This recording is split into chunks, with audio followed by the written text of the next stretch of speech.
지구를 지키는 작은 습관이 우리 모두를 살리는 큰 행동이 됩니다. YTN 라디오 기후위기 극복 캠페인은 글로벌 뉴스 리더 연합뉴스와 함께합니다.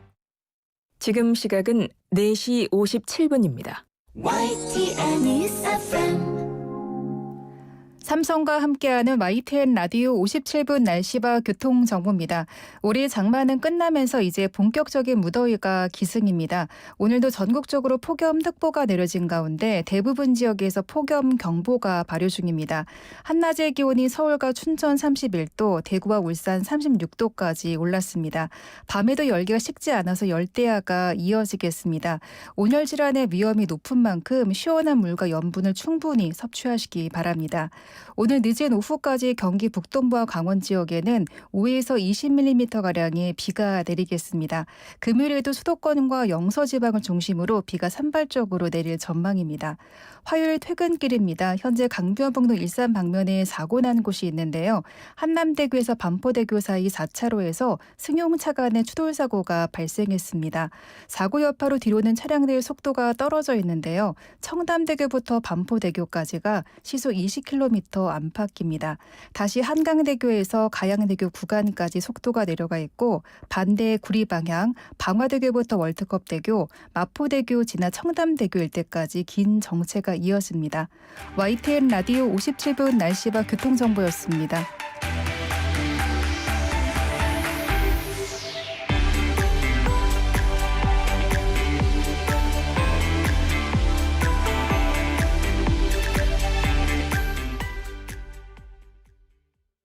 부자 되고 싶으시죠?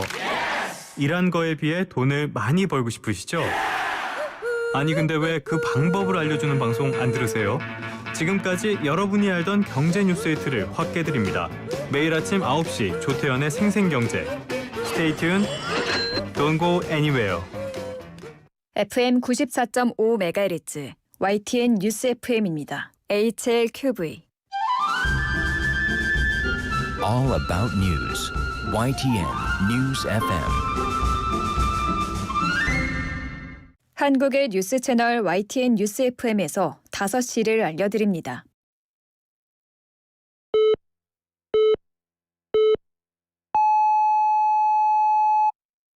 기사 넘어 세상을 전합니다. 신율의 뉴스 정면 승부 지금 시작합니다.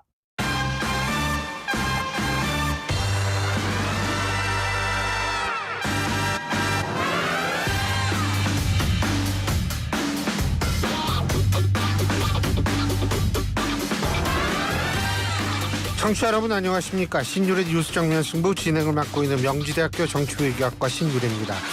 요즘 이 파리올림픽 보느라고 잠 못 이루는 분들 많으실 텐데 말이에요. 그런데 정말 대회 초반부터 우리 젊은이들, 젊은 선수들 정말 대단한 선전을 하고 있습니다. 우리 선수단은 개막전 만연했던 비관적인 전망을 보란듯이 뒤집고 있고요. 목표로 했던 금메달 5개를 3일 만에 달성했는데요. 윤 대통령은 메달을 획득한 14명 선수 각자에게 축전을 보내면서 축하 인사를 전하기로 했습니다. 아직 대회 초반이죠. 그렇기 때문에 우리 선수들의 메달 사냥 가능성 상당히 남아있습니다. 온 국민이 한마음으로 응원하고 있으니까 최선을 다해줄 것이라고 생각을 하고요. 더 중요한 것, 여러분들이 있어서 우리 국민들이 무척 행복하다는 겁니다. 정말 정치인들이 우울하게 만들었던 것, 여러분 바로 대한민국의 자랑스러운 젊은이들이 한순간에 날려줬습니다. 정말 감사한 마음뿐입니다. 자, 오늘 저희가 준비한 소식 말씀드릴까요?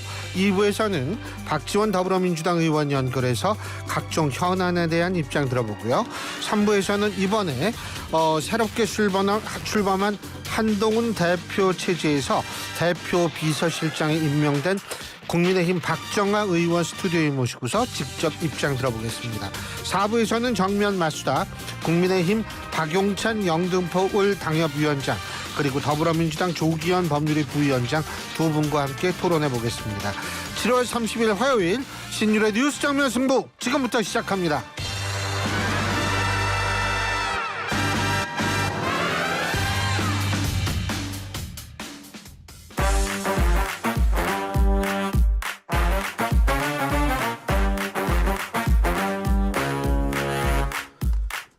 예, 네, 언제나처럼 오늘 하루 중에 있었던 정치 뉴스 여러분들께 말씀드리고 함께 생각해보는 뉴스 인앤아웃으로 신율의 뉴스 정면 승부 시작할 텐데요. 오늘도 정말 여러분에게 기쁨을 드리고 있는 YTN의 이우영 아나운서 함께하겠습니다. 어서 오십시오. 안녕하세요, 이우영입니다. 근데 나도 얘기를 해놓고서 진짜 기쁨을 주고 있는지 잘 모르겠어요. 이발했어요, 근데? 좀 됐습니다. 좀 됐어요? 네. 미안해요. 관심이 없어서. 네. 근데 오늘 갑자기 이발했다라는 그런 생각이 갑자기 들어요. 지난주에 했습니다. 지난주에. 네. 지난주 언제요? 지난주 주말에 했어요. 주말에? 금요일에 했습니다. 금요일에도 이 머리로 왔습니다. 그렇구나. 네. 미안해요. 평소에 관심을 많이 가져야 되는데. 근데 원래 이렇게 빠른 사과는 다 음. 괜찮습니다. 그렇죠. 예, 이 사과는 특히 당사자에게 직접 그렇죠. 그리고 진정성 있게 그렇죠. 그리고 또 이렇게 해야지 받아들이는 사람도 받아들일 수가 있는데 예를 들면 제가 박지혜 PD를 보고요. 대신 사과해라 이렇게 얘기를 하면 별로 기분이 좀 안 좋았을 거예요. 그죠? 굳이요? 아니 뭐 요새 뭐 음. 대리 사과도 유행이고 음. 그래서. 예. 근데 그 요새 올림픽 이게 너무 늦어가지고 시간이 많이들 못 보는 것 같아요. 그리고 많은 분들이 그렇게 이야기를 하시더라고요. 주요 포털이나 OTT에서 안 하다 보니까 좀 젊은 층들의 관심이 비교적 좀 떨어지는 거 아니냐 이런 이야기들을 많이 하더라고요. 그게 텔레비 없는 젊은 사람들이 많잖아요. 그렇죠. 네. 텔레비 있어요, 근데? 저는 있습니다. 있어요. 네. 그렇지. 원래 노티나는 취향이니까. 저한테 TV 있냐는 질문 오늘이 5번째십니다. 그래요? 네. 저한테 그것도 관심이 미안해요. 관심이 없어서. 참 정말. 그렇죠. 젊은 사람들 텔레비 안 보고 네. 그러면은 OTT나 뭐 포털 사이트 같은 데서 중계를 해주면 좋을 텐데 그렇지가 않으니까. 근데 그리고 시간이 너무 늦어요. 그렇죠. 그리고 솔직히 저같이 TV 있는 젊은 사람들도 TV를 이용해서 OTT를 많이 보죠. 그렇죠. 네. 아니 이게 좀 우리 저녁 시간 정도 딱 되면 좋은데 이게 항상 메인 게임은 한 새벽 2시 왜 그러냐면 있잖아요. 내가 어제 한번 봤는데 이런 거예요. 곧 뭐 결승전 이래요. 그래. 야 이제 곧 하나보다. 한 시간이 지나도 안 돼요. 안 나와요. 그러니까 곳은 곳인데 그 곳이 이게 보통 이 텀이 있는 곳이 아니더라고요. 그래도 우리나라 젊은이들 정말 대단해요. 뭐 이우영 아나운서도 젊은이지만 저보다 더 젊은이들이 많거든요. 근데 근데 뭐 이번에 그 올림픽에 출전한 분 중에 아주 나이 많은 분들도 있어요. 50이 넘은 선수도 있을 거예요. 이 킥보드 부분에 출전한 선수인데 우리나라 사람은 아닙니다. 근데 그러니까 그럼 젊지. 과거 신유빈 선수와 맞대결을 펼쳤던 신유빈이라 그런 줄 알았어. 깜짝 놀랐어요. 중국의 탁구 선수도 굉장히 고령의 나이에 계속 출전했던 게 화제가 되기도 했었죠. 그렇죠. 네. 어쨌든 훌륭한 우리 선수들이에요. 정말 훌륭합니다. 이래서 또 우리가 그나마 살맛이 나는 거 아니겠어요? 예. 여러분, 저희 방송에 대해서 의견 있으시면 우물정 0945 샵 0945로 문자 보내주십시오. 그러면 제가 여러분의 의견 방송에서 최대한대로 반영하도록 하고요. 그리고 저희가 오늘 모시는 패널 분들한테도 질문이 있으시면 우물정 0945 샵 0945로 문자를 보내주세요. 그러면 제가 대신 묻도록 하겠습니다. 짧은 문자 50원, 긴 문자 100원의 유료 문자임을 말씀을 드립니다. 자, 그러면 오늘 어떤 얘기부터 해보죠? 네, 제2부속실 관련 소식부터 한번 살펴보도록 하겠습니다. 대통령실이 김건희 여사의 활동을 공식 보조할 제2부속실을 설치하는 움직임에 착수한 것으로 지금 알려지고 있습니다. 또 이 제2부속실장에는 장순칠 대통령 시민사회 수석실 시민사회 2비서관을 내정한 것으로 지금 알려지고 있는데요. 조만간 직제를 개정하고 인선 결과를 발표할 예정이라고 합니다. 장 비서관의 경우에는 윤 대통령의 지난 2021년 대선 출마 선언 등 정치활동에 뛰어든 초기부터 멤버로 함께 활동한 인물이라고 하고요. 제2부속실 설치 검토하겠다라는 보도가 어제부터 나왔습니다. 그리고 지난 1월에 이 이야기가 사실 나왔었는데 대통령 본인도 지난 2월에 KBS 특별 대담에 출연해서 국민 대다수가 원한다면 검토하겠다라고 했었는데 이후에는 이제 가시적인 조치가 없어서 흐지부지되는 분위기 아니냐 이런 이야기들이 있었는데 국민의힘의 전당대회 등을 거치면서 제2부속실을 신설하는 쪽으로 방향을 튼 것으로 지금 전해지고 있습니다.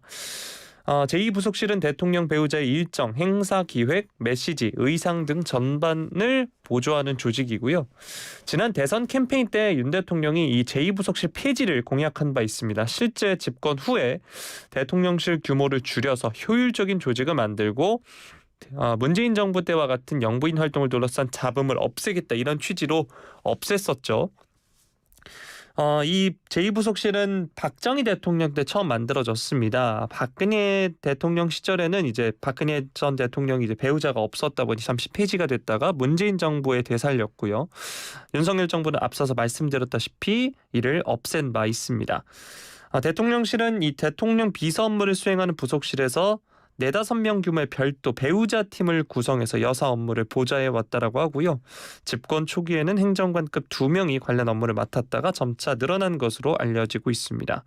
그런데 이 김건희 여사를 둘러싼 논란이 계속되면서 제2부속실 부활 방침을 정한 것으로 지금 풀이가 되고 있고요. 최근 전당대회에서도 한동훈 신임 대표를 포함한 모든 후보가 이 제2부속실 설치 필요하다라고 이야기한 것도 대통령실의 결정에 영향을 준 것으로 알려지고 있습니다.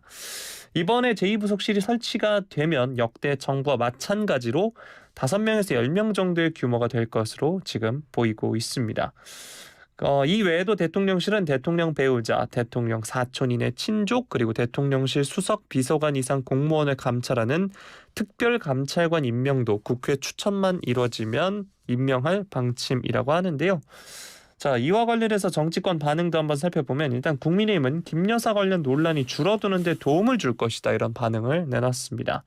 윤희석 국민의힘 선임대변인 YTN 라디오 이 아침 프로그램 뉴스 파이팅에 출연을 했는데요. 잊어먹었죠 제목. 아니요. 네. 대통령께서 검토하겠다고 하도 정면 승부만 제가 열심히 그럼요. 생각하느라 네, 딴 거 다 잊어먹었대요. 네. 그럼요. 대통령께서 검토하겠다고 말씀을 하셨고 실행에 옮긴 거니까 국민께 약속대로 하는 거다라고 말을 했습니다. 박정훈 국민의힘 의원의 경우는 MBC 라디오에서 이 관련 문제가 전국 주요 이슈가 되고 동력을 떨어뜨리고 있다면서 정상적으로 처리하고 있다는 차원에서 검토되는 게 아닌가 싶다라고 말을 했습니다. 한편 민주당 각종 의혹으로부터 방탄하려는 의도다라고 비판을 했는데요. 이 제2부속실 설치가 허울 뿐인데 김 여사를 방탄하는 벙커로 활용하겠다는 의도가 분명하다. 국민이 명령하는 건 김 여사에 대한 의혹 규명을 위한 특검 수용이다. 이렇게 말하기도 했습니다. 자, 말도 많고 탈도 많았던 제2부속실 설치 관련 소식인데요. 이 설치 어떻게 보시나요? 솔직한 얘기로 상당히 늦었죠. 예. 근데 안 하는 것보다는 낫죠. 지금 사실은 각종 문제가 불거지기 이전에 이것을 설치했다면 지금만큼 각종 잡음이 나오진 않았을 거예요. 그리고 지금 사실 김건희 여사 카톡 지금 온 국민이 다 보고 돌아다니고 있죠. 인터넷에 다 나오잖아요. 거기에다가 통화 이런 거 계속 나오잖아요.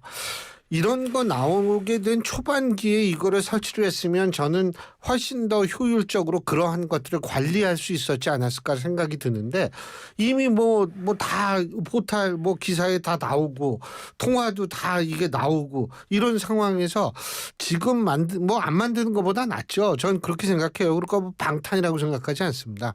근데 이거보다 더 중요한 게 있는 게 저는 특별감찰관 임명입니다. 근데 이게 민주당도 여기 호응을 해줘야 되거든요. 국회에서 추천을 해야 되기 때문에. 근데 민주당이 쉽게 호응을 해줄 수 있을 것인가에 대해서는 전 조금 회의적이에요. 그렇기 때문에 이거는 정권을 위해서 좋은 거예요. 지금 현재 민정수석실 부활시켰죠. 근데 제가 아는 범위 내에서는 지금 현재 민정수석이 이 고위공 대통령 친인척 관리를 하지 않는 걸로 알고 있어요. 그건 업무 분야가 아니라는 식으로 돼 있는 것 같은데 제가 볼 때는 특별감찰관 언제 될지 모르니까 민정수석실을 통해 가지고 과거처럼 이 대통령 친인척을 좀 관리하는 이게 저는 굉장히 시급하다고 봅니다. 이거 이렇게 해야 되는 이유가 뭔지 아세요? 대통령을 공격하고 이게 아니에요. 오히려 대통령이 공경에 빠지는 것을 미연에 방지하자는 취지거든요. 근데 이제 뭐 솔직한 얘기로 좀 있으면은 집권 중반기 다 지나가는데 지금 뭐 이 부속실 뭐 좋습니다. 근데 지금 또 앞으로 뭐가 어떻게 될지 모르니까 민정수석실부터 제가 볼 때에는 보다 이 업무 영역을 대통령 친척 관리로 확장할 필요가 있고, 그리고 그 이후에 특별감찰관 이중으로 하면 더 좋잖아요. 특별감찰관 하면은 좋은데 민주당이 과연 글쎄 이걸 빠르게 임명하도록 도와줄까요? 그거는 전 좀 의구심이 있습니다. 그러니까 일단은 저는 민정수석실에 좀 그런 기능을 좀 강화시킬 필요가 있지 않을까라는 생각을 합니다. 예. 네, 자 다음 소식도 다뤄보도록 하겠습니다. 방송사법 그리고 방통위원장 관련 소식인데요. 민주당을 비롯한 야당이 오늘 국회 본회의에서 방송사법 중 마지막 법안인 한국교육방송공사법 EBS법 개정안을 단독 처리를 했습니다. 전날 오전에 시작된 필리버스터를 24시간 40분 만에 강제 종결하고 이 개정안을 상정해서 재석 189명 전원 찬성으로 의결을 했습니다.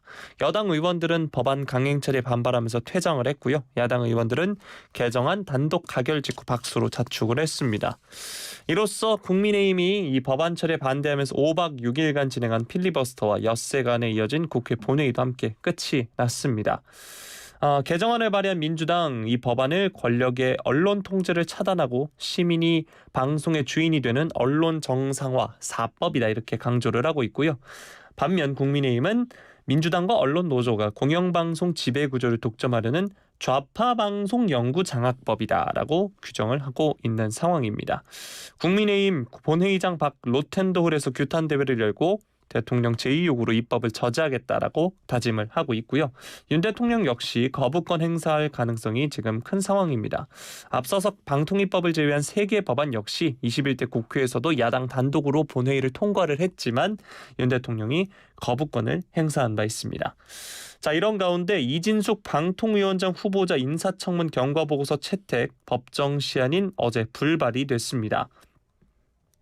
도덕성과 자질 양면에서 야당과 언론단체 불합격점을 받았다 이런 이야기가 나오고 있는데 국회 과학기술정보방송통신위원회는 어제 전체 회의를 열고 인사청문회 보고서 채택을 논의했지만 결국 채택하지 못했습니다. 사흘에 걸쳐서 인사청문회가 개최가 됐고 현장 조사까지 진행한 야당 청문 과정에서 수많은 위법, 불법 행위 정황을 찾아냈다라고 말을 했습니다. 인사청문회법에 따르면 국회는 방통위원장 후보자에 대한 인사청문 요청안이 국회 회부된 날부터 20일 안에 청문 절차를 마무리해야 하는데요. 만약에 시한을 못 지킨다면 대통령은 청문회 다음 날부터 열흘 이내까지 시한을 정해 국회에 재송부를 요청할 수 있습니다. 그리고 이 재송부 시한도 넘기면 대통령은 방통위원장을 임명할 수 있는 건데요. 지난 26일에 청문회를 마친 이 후보자의 청문 보고서 재송부 시한은 최대 8월 5일까지입니다.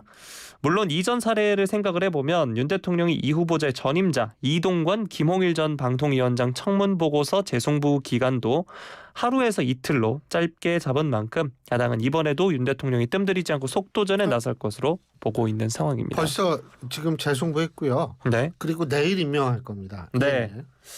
자, 그래서 결국 이렇게 임명을 하면 앞서 사퇴한 이상인 전 방통위 부위원장의 후임자를 임명해서 2인 의결 체제를 복원할 것으로 지금 보이고 있는 상황입니다. 그리고 2인 체제가 갖춰진다면 문화방송 대주주인 박문진과 한국방송 이사진 선임을 위한 의결을 시도할 것으로 보이고 있는 상황인데요.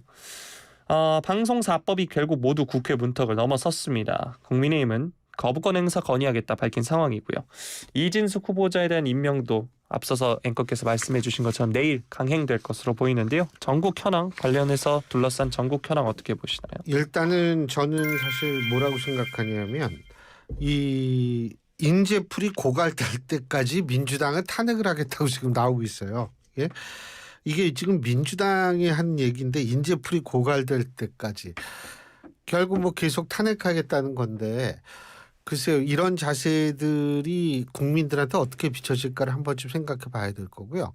두 번째는 지금 최민희 지금 현 의원이자 과방위원장이시죠. 이분을 그 정부에서 거절했다. 이 거절의 이유가 나름대로 있다라고 분명히 정부는 주장하고 있어요. 근데 우리가 여기서 그걸 따지지 맙시다. 어쨌든 이분은 국회의원이 되셨고 지금 과방위원장을 하시잖아요. 그러면은 민주당이 자꾸 이인체제 욕할 게 아니라 다른 사람을 추천을 해야 돼요. 예? 그렇게 해서 만일 대통령이 또 거부를 한다. 그럼 그때 얘기할 게 있죠. 이거 추천을 안 해놓고 자꾸 옛날 얘기하고 뭐 우리가 최민희 의원 그때는 의원이 아니었었죠. 추천했는데 뭐 이걸 해서 안 받았고 지금 이런 얘기하면 안 됩니다. 이미 국회의원이 됐고 과방위원장까지 맡고 계신 분 얘기를 지금 자꾸 끄집어낼 이유는 없어요. 지금이라도 2인 체제 문제가 있다고 자신들이 주장하면 다른 사람을 지금이라도 추천을 하면 됩니다. 그렇게 추천을 했는데 대통령이 거절을 했다.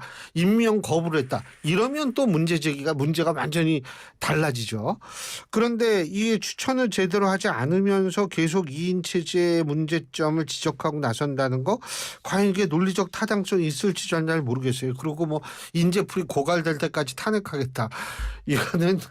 이거는 뭐 국정이 오기로 하는 건 아니잖아요. 예?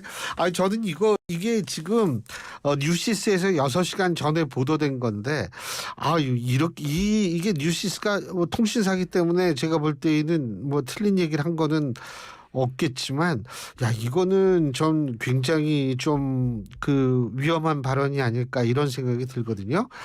그 방송통신위원장 인재풀이 고갈될 때까지 탄핵할 수밖에 없다. 그 결국 그 임명을 하든지 추천을 하든지 이해를 잘 할 수가 없어요. 이게 왜 이렇게 하는지 이렇게 되면 본인들이 주장하는 것이 설령 맞다 하더라도 이거는 잘 사람들이 쉽게 이해하기는 좀 힘들지 않을까라는 생각이 들고요. 방송사법도 뭐 제가 어제 말씀드렸잖아요. 자기네 정권 때는 이거 왜 안 건드려다 지금 이거를 이렇게 통과시키는 건지. 뭐 사정이 바뀌었다, 상황이 바뀌었다. 그럼 바뀐 상황부터 설명을 좀 해줘야죠. 그러니까 이런 것들이라는 것이 누적이 되면 글쎄 이게 과연 누구한테 손해가 될지는 한번 지켜봐야겠죠. 예. 네, 자 다음 소식 살펴보도록 하겠습니다. 경제활동 인구로 처음 분류되는 연령인 15세 이상 인구 4,554만 3천 명 중에 고령층 55세에서 79세 사이 인구가 1,598만 3천 명으로 35.1%를 차지한 것으로 나타났습니다. 앵커님께서는 여기에 해당 안 되시네요? 내가 40대인데 그러면 여기 어떻게 해당돼요? 30대 아니셨나요? 그런가? 네. 요새 나이도 자꾸 깜빡거려요. 네. 네, 여러분은 지금 슬기로운 사회생활을 보고 계십니다. 자, 말씀하세요. 예. 자, 통상 15세에서 64세를 경제활동 인구, 생산 가능 인구로 분류를 해왔지만 고령층의 경제활동 참가율은 60.6%, 고용률 59%로 높은 수준이라고 합니다. 무엇보다 이들 고령층의 69.4%가 장래 근로를 희망한다라고 하는데요. 이게 통계청이 5월 경제활동 인구조사 고령층 부가조사 결과를 발표를 하면서 나온 수치입니다. 고령층 인구 자체가 1년 전보다 50만 2천 명이 증가했다라고 하고요. 이들 중 취업자 역시 전년 동월 대비 31만 6천 명이 늘었습니다. 자연스레 같은 기간 경제활동 참가율과 고용률 역시 각각 0.4%포인트, 0.1%포인트 시간씩 상승을 했고요. 고령층 중 취업 경험자의 가장 오래 근무한 일자리에서 평균 근속 시간은 17년 6.1개월로 남자 21년 4.9개월, 여자 13년 8.9개월 등이었습니다. 이런 고령층의 높은 경제활동 참가율은 저조한 연금 수령 상황과 무관하지는 않아 보입니다. 인구 고령화에 따른 사실 이러저러한 소식들 나오고 있고 또 저희가 관련해서 소식들 전해드린 바 있는데 이 소식 뉴스인 부탁드리겠습니다. 자, 일단 독일 얘기부터 해볼게요. 독일 같은 경우에 이 55세에서 64세까지의 고용률이 2012년에 62%였었는데 그러니까 54세에서 64세까지 일하시는 분이 2021년에 72%까지 올랐어요. 65세에서 69세의 고용률도 17%입니다. 지금 2021년 기준으로. 그만큼 그러니까 대부분 다 일한다는 거죠. 간단히 얘기한다면 64세까지. 근데 이게 왜 이렇게 되느냐. 여러분 사실은 독일 같은 경우에 연금이 우리보다는 훨씬 많습니다. 그런데 이게 왜 그러면 이렇게 나이 든 분들의 이 노동 비율이 높은가. 그거는 정년하고도 연관이 있습니다. 우리나라 지금 몇 살까지 일하고 싶어요? 우리 이효영 아나운서. 일하고 싶은 거요. 어. 저는 근데 그냥 내일까지만 하고 싶죠? 2분 남았습니다. 일하고 싶은 그죠? 나이. 2분이요. 2분. 네. 2 minutes. 저는 근데 그냥 그 계속 일하는 게 좀 더 좋지 않나라는 생각을 하고 있습니다. 이게 우리나라가 60세잖아요, 지금. 물론 이게 지켜지지는 않지만 어쨌든 이론적으로는 60세. 일본 몇 세까지 하는지 아세요? 이론적인 정년이 70세까지입니다. 그리고 독일 같은 경우에는 65세가 법정 정년인데 이게 지금 공무원은 67세까지예요. 이거 내가 잘 아는 게 독일 제 친구 애들 그 교수하는 애들 보면 걔들은 독일은 다 공무원이거든요. 교수들이 67세까지예요, 걔들. 그리고 스페인은 65세까지고 영국은 정년을 아예 영국하고 미국은 정년이 없어요. 일하고 싶을 때까지 일합니다. 예? 진짜 70 넘고 뭐 이런 분들 일하시는 분들 많아요. 근데 아유 나 이제 일 좀 그만해야지 하고 그만두는 거죠. 프랑스 여러분 잘 아시지만은 그 얼마 전에 난리 났었잖아요. 왜 그러냐면 정년 62세에서 64세로 2살 올리겠다. 왜 그러냐면 연금 크레바스를 줄이기 위해서 이 64세부터 받게 하려고 64세까지 했는데 그때 뭐 파리가 마비가 되지 않았습니까? 62세입니다. 프랑스는. 자, 이런 것들을 종합적으로 봤을 때에는 우리나라가 일단 정년이 지나치게 빨라요. 빠른데 우리나라 같은 경우에는 사실 연금이 그다지 충분하지 않기 때문에 정년이 빠른 데다가 이러니까 정년과 상관없이 어딘가 일을 할 수밖에 없는 상황이죠. 그런데 사실 유럽은 연금이 충분히 나옴에도 불구하고 법정 정년 연령이 이 정도 되기 때문에 제가 볼 때 여기도 일하는 거 그러니까 일하는 비율이 높은 거는 비단 우리나라에만 국한된 것은 아니다. 하지만 우리나라에 국한된 것만은 아니지만 이 노동의 안정성이라는 것 측면을 봤을 때는 그게 좀 문제가 되거든요. 자, 그렇다면 전 뭐냐면 사실 정규직 자꾸 노조나 이런 데서 얘기하잖아요. 근데 정규직 되면 뭐 합니까? 솔직한 얘기로 요새 50 초반 중반까지면 오래 견딘 거고 50 초반 40대 말이면 다 직장 나와요. 자기가 다니는 거. 뭐 정규직은 뭐예요 그게. 가장 중요한 건 전 뭐냐면 노동시장의 유연성 문제를 우리 사회가 심각하게 생각을 해봐야 된다는 겁니다. 그러니까 여기에서 그만뒀을 때 다른 직장을 쉽게 구할 수 있는 그 유연성을 확보했을 때 그러면 사실 우리나라에만 이렇게 노령 인구가 노동을 하는 것은 아니기 때문에 그러한 그분들한테도 좀 더 많은 기회를 줄 수가 있고요. 이런 것들을 한번 생각해 봤으면 좋겠다라는 저는 그런 바람을 가지고 있어요. 그리고 제가 한 가지만 딱 더 얘기를 한다면 지금 우리나라 인구 준다고 난리 아니에요. 그죠? 이우영 아나운서도 거기에선 굉장히 좀 죄의식을 가질 필요가 있어요. 결혼을 아직도 안 했잖아요. 그죠? 네? 하지만 죄라고 생각하지는 않습니다. 바로 그거예요. 네. 이게 왜 죄예요? 네. 중요한 것은 저는 인구가 준다. 야, 우리나라 경제가 어떻게 되냐? 이거는 사실 미래의 산업 구조가 어떻게 되느냐의 맥락 속에서 파악을 해야 된다는 거죠. 우리가 아티피셜 인텔리전스 AI가 나서 뭐 직업이 없어지나 막 이런 걱정을 하고 있는 마당에 그런 변화되는 산업 구조 속에서의 적정 인구 얼마인지를 이제는 합리적으로 생각할 때가 됐다는 거죠. 예? 이거 자꾸 나중에 진짜 애기 많이 나가지고 우리나라 인구가 막 폭발적으로 증가했는데 AI가 막 사망하게 돌아다니면은 이거 그래서 일자리 보다는 이것도 문제 아니겠어요? 이렇게 됐으면 좋겠다는 거예요. 자, 오늘 여기까지 하겠습니다. 수고하셨습니다. 고맙습니다. 예, 지금까지 이우영 아나운서였습니다. 자, 그리고 이어지는 순서가 있습니다. 자, 이어지는 순서 이우영의 정면 스포츠. 이게 점점 슬슬 들어와. 예? 이게 어제는 음악이 없었는데 오늘 음악까지 깔아주네요. 이게 좀 조직력이 좀 안 맞는다고 많이 느껴지세요. 제가 전달받기로 이 정면 스포츠를 제가 하는 걸로 전달을 받았었는데. 그래요? 그럼 내일부터 그렇게 해요. 네. 더 들어오네 이제 내일은. 내일부터는. 예. 네. 아무튼 파리 올림픽 소식 다뤄드리도록 하겠습니다. 갑자기 더워지네. 자, 한국의 양궁 대표팀 올림픽 단체전 남녀 동반 3연패를 이뤄냈다는 소식 많이들 접하셨을 텐데요.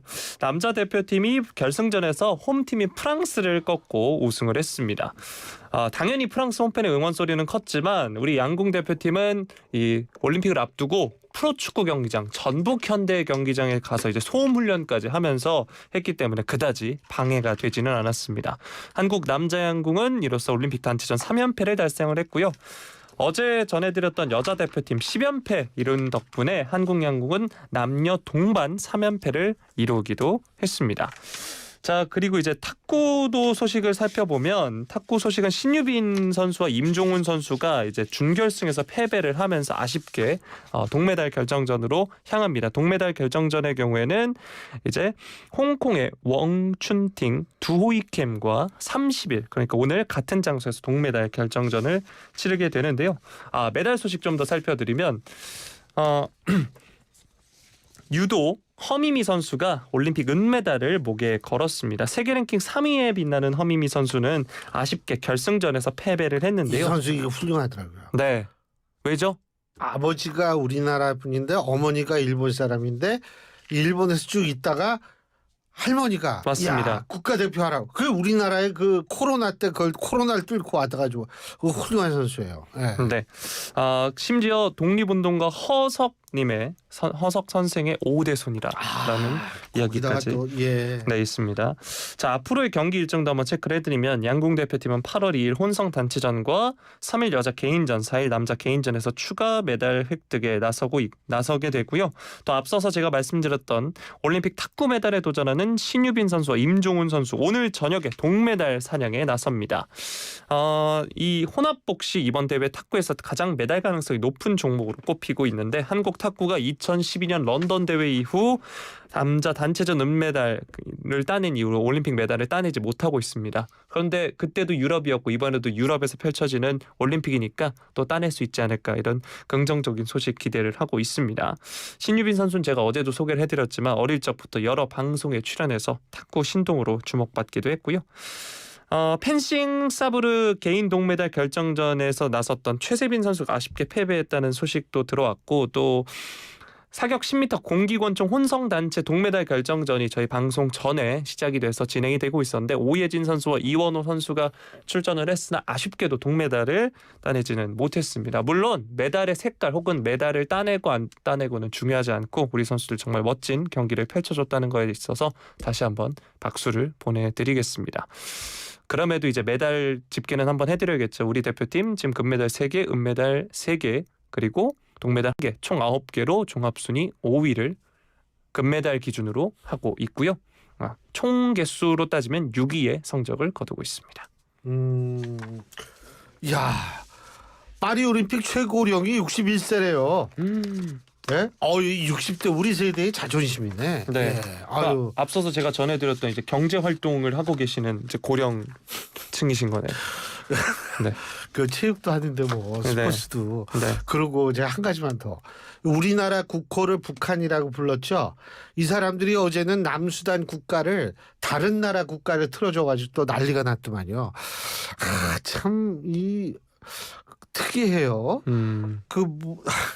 난 그 예술적인 면에 있어서 참 높게 샀는데 올림픽이 예술이 끝이 아니잖아요. 어떻게 그런 실수들을 합니까? 계속해서 참 특이한 올림픽이라는 건 사실이에요. 여기까지 하죠. 수고하셨습니다. 고맙습니다. 예, 지금까지 이우영 아나운서였습니다.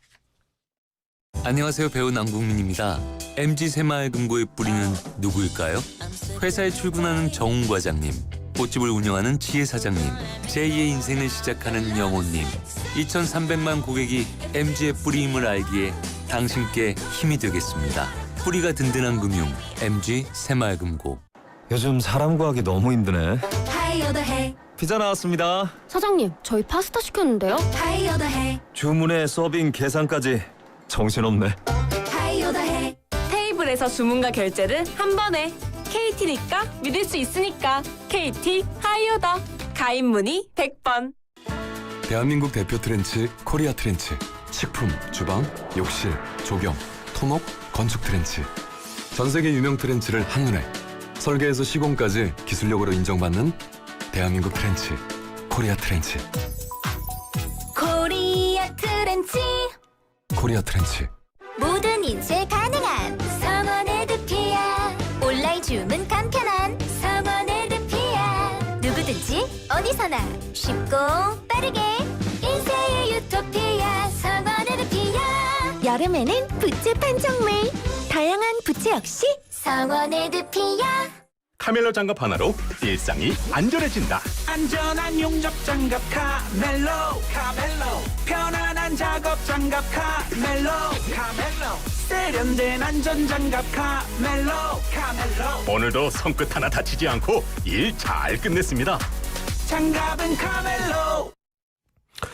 예, 9736님 정면 승부 듣고 있는 재수생입니다. 인앤아웃 너무 재밌어요. 정말 고맙습니다. 저희 방송 들으면은요 내년에 정말 올해 좀 있을 수능에서 대박 치십니다. 제가 반드시 확신합니다. 잘 될 겁니다. 고맙습니다. 자, 신율의 뉴스 정면 승부 1부 순서는 여기서 줄이고요. 잠시 뒤 2부에서 뵙겠습니다. 안녕하세요. 노란우산 홍보대사 정준호입니다. 안녕하세요. 노란우산 홍보대사 남보라입니다. 보라 씨, 사장님들이 노란우산을 쓰는 이유 아세요? 꿈을 쓰는 것과 노란우산을 쓰는 게 같아서 아닐까요? 네, 맞아요. 그래서 노란우산은 연 최대 500만 원 소득공제, 연복리 효과로 퇴직금 역할은 물론 공제금 압류 금지와 경영 세무 상담으로 사장님이 소중한 꿈을 응원하고 있습니다. 대한민국 사장님은 꼭 가입하셔야 할 사장님 지원 플랫폼 노란우산. 노란우산 쓰세요. 경기도민이라면 시내버스 환급, 광역버스 환급, 다 된다 더 된다. 신분 당선 환급, GTX 환급, 다 된다 더 된다. 더 경기 패스. 경기도민을 위한 대중교통 무제한 환급 카드 더 경기 패스. 자세한 내용은 더 경기 패스를 검색하세요. 아침 출근길엔 신나는 배승희의 뉴스 파이팅이 있다면 퇴근길엔 뭘 들으면 좋을까요? 오후 5시부터 7시까지 이슈를 콕콕 찍어주는 신율의 뉴스 정면 승부 꼭 한번 들어보세요.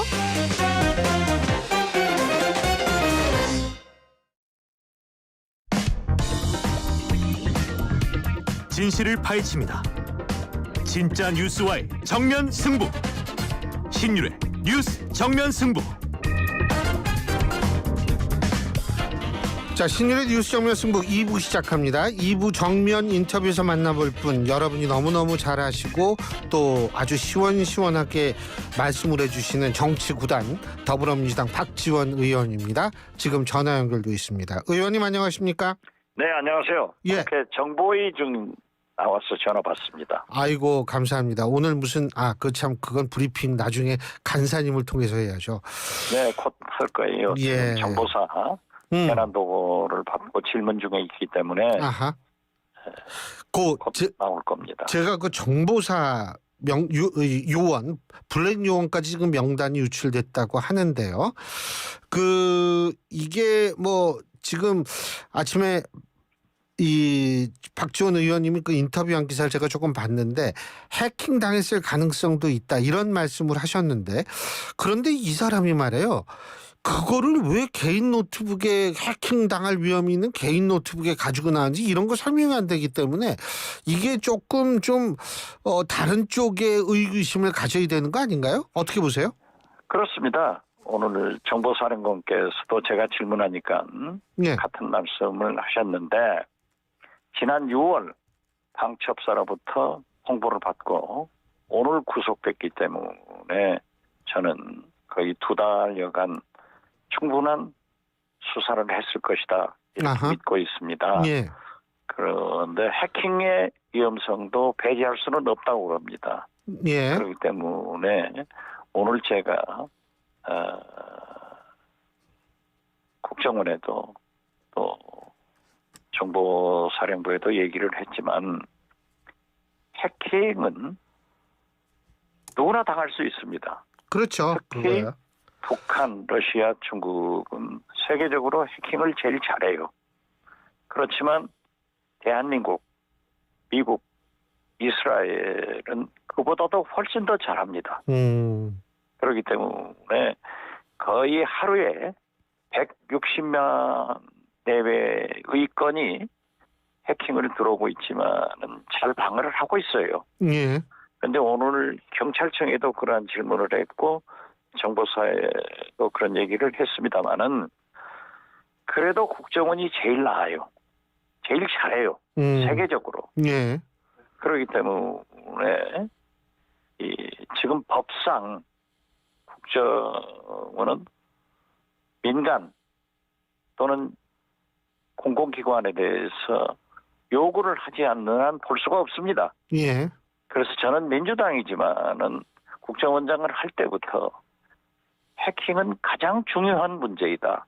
지금 대법원 몽땅 틀렸지 않습니까? 예. 굉장히 큰 문제가 되니까 이것은 법을 개정해서 예. 국정원과 경찰이 민간 조사를 할 수 있는 공공기관을 조사할 수 있는 권한을 부여하자. 아마 이런 얘기하면은 민주당에서는 박지원이 제명한다고 나올 거예요. 그렇지만 저는 이만큼 해킹이 중요하다. 지금은 목화 사이버 전쟁 중이다. 그런 생각으로 오늘 또 얘기했는데 공감을 하더라고요. 예.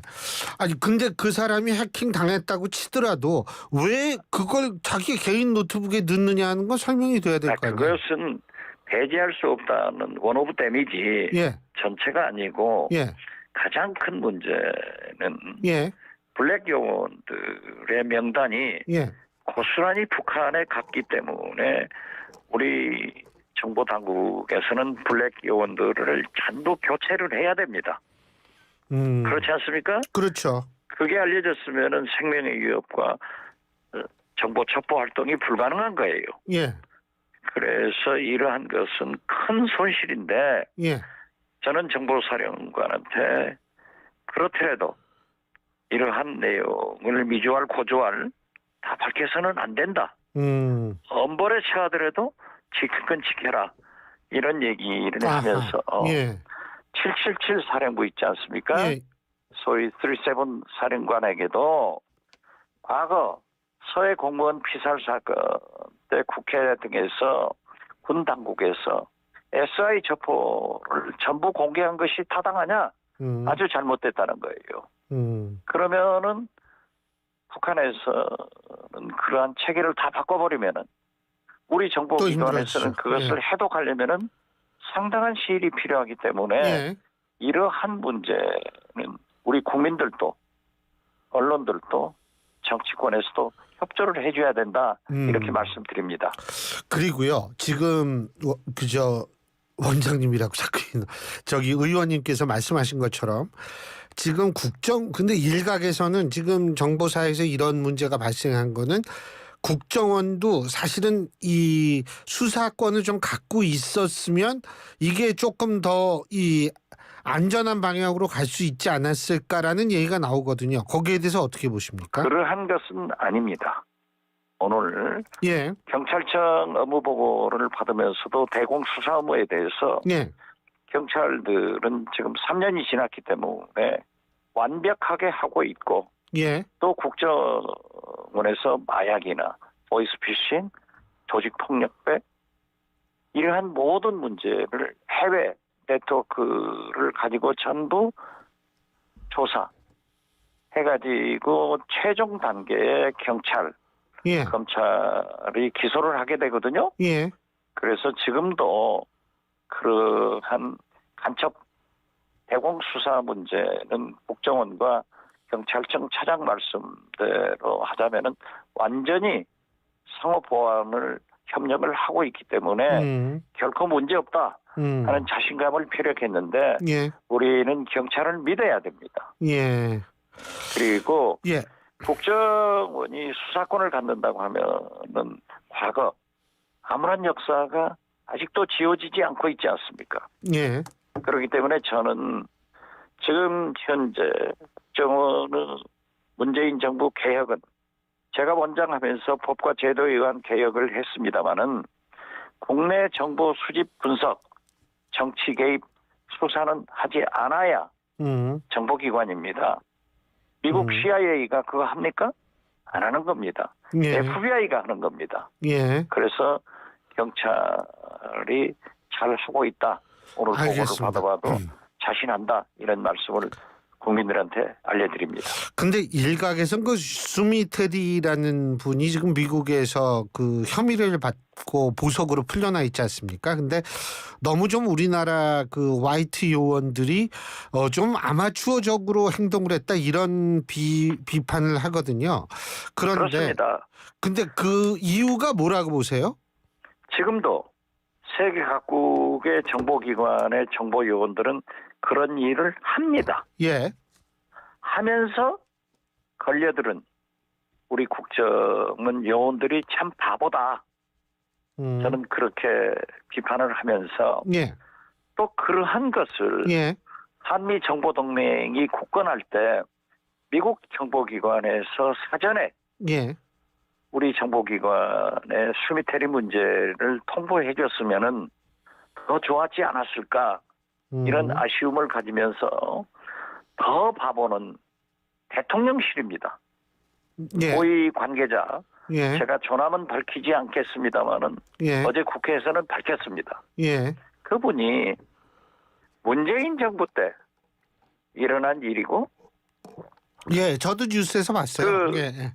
문재인 정부에서 국정원 요원들을 인적 청산해가지고 이런 결과가 예, 나왔다. 예. 이건 진짜 하늘 보고 침 뱉기고 발등에 자기 도끼 찍은 거예요. 이것은 FBI 미국 검찰 기소장에도 나오지만은 박근혜 정부에서 수미테리가 시작해서 6건, 문재인 정부 4년간 12건, 윤석열 정부 1년간 20건입니다. 그리고 예. 우리나라 외교부에서 잘 아시는 미국 최고의 외교 전문 잡지인 포린 팔리시의 수미테리를 이용해서 기고하게 되고 예. 우리 외교부에서는 그걸 선전하고 또 우리 나라 언론에도 그러한 일을 하게 한 것은 잘못입니다. 그래서 저는 한미 정보 동맹에 굳건하다고 하니까 이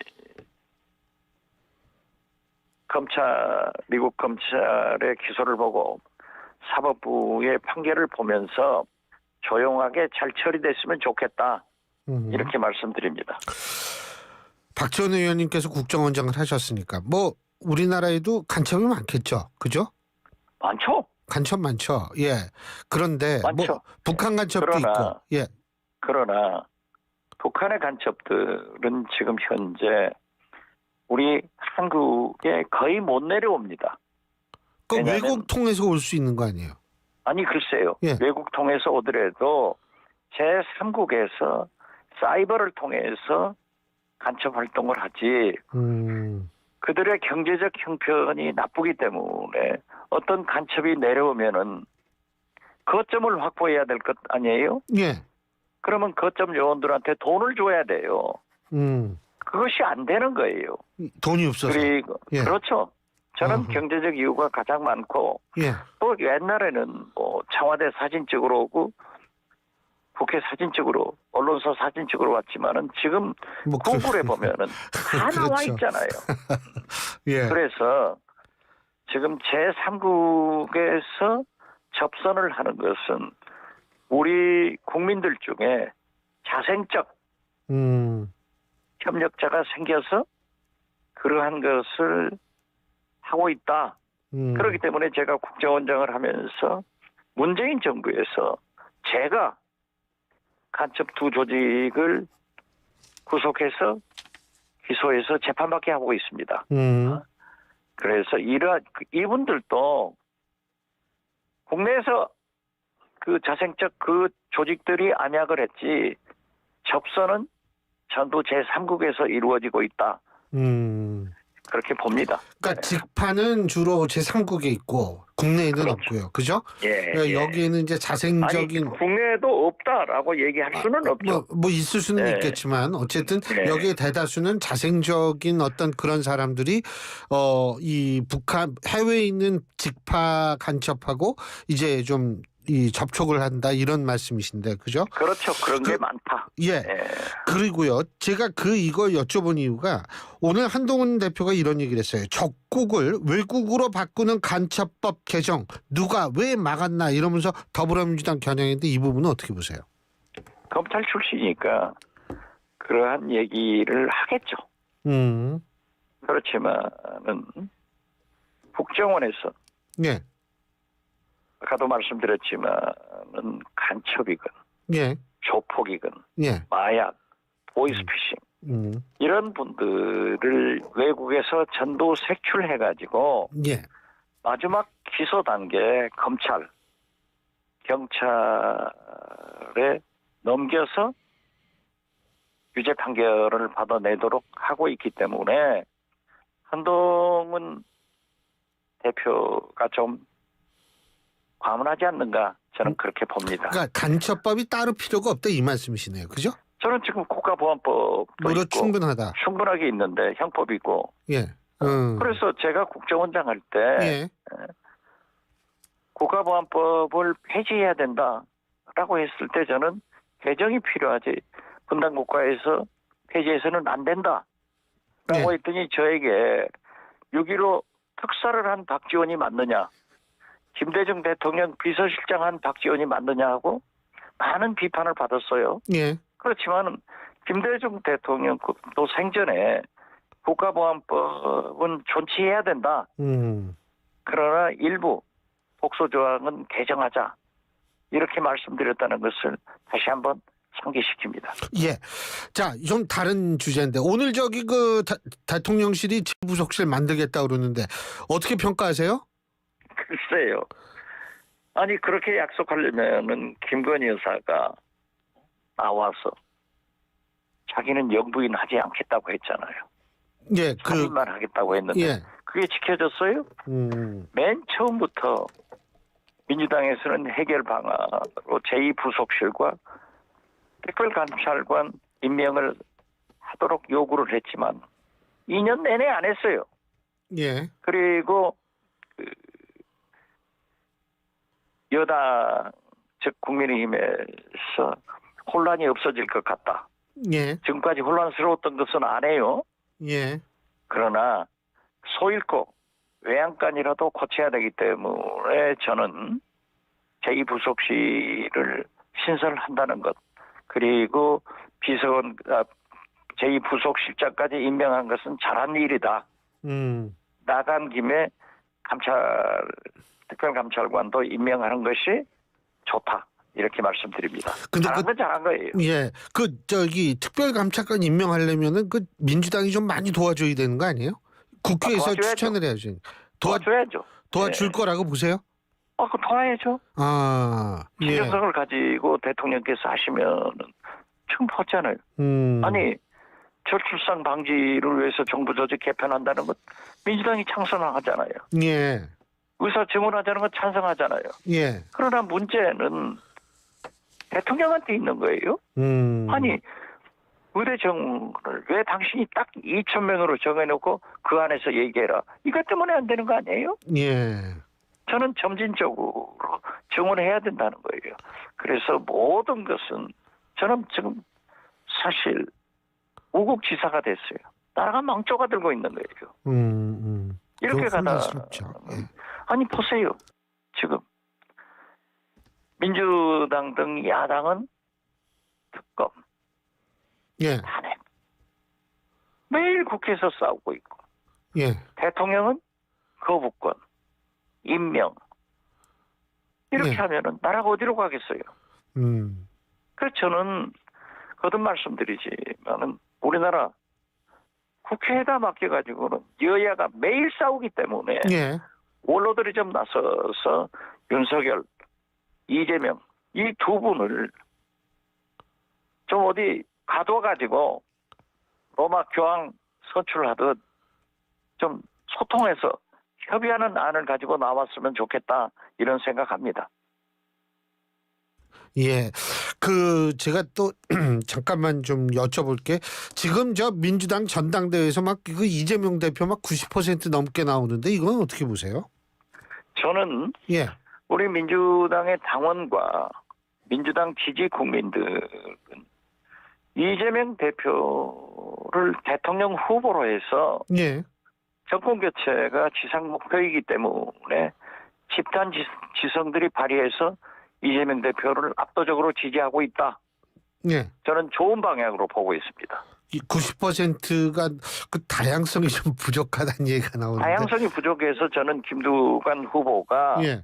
과거 김대중 대통령 때처럼 예. 20, 30%가 나와주기를 바랬지만은 예. 당원과 국민들이 지지하고 있지 않냐고요. 예. 그렇기 때문에 이재명 대표가 저는 대표의 길로 가지 말고 대통령 후보의 길로 가고 김대중의 길로 가서 좀 우클릭해가지고 좋은 정치의 모습을 보여줄 때다.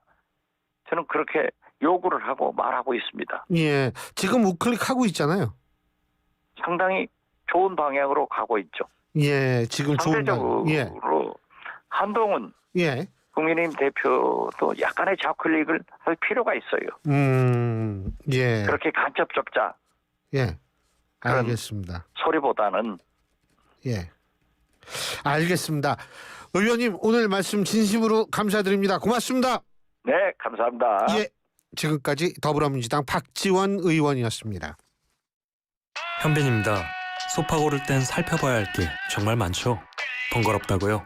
그럼 이거 하나만 따져보세요. 사람들이 많이 찾는 소파인지 아닌지.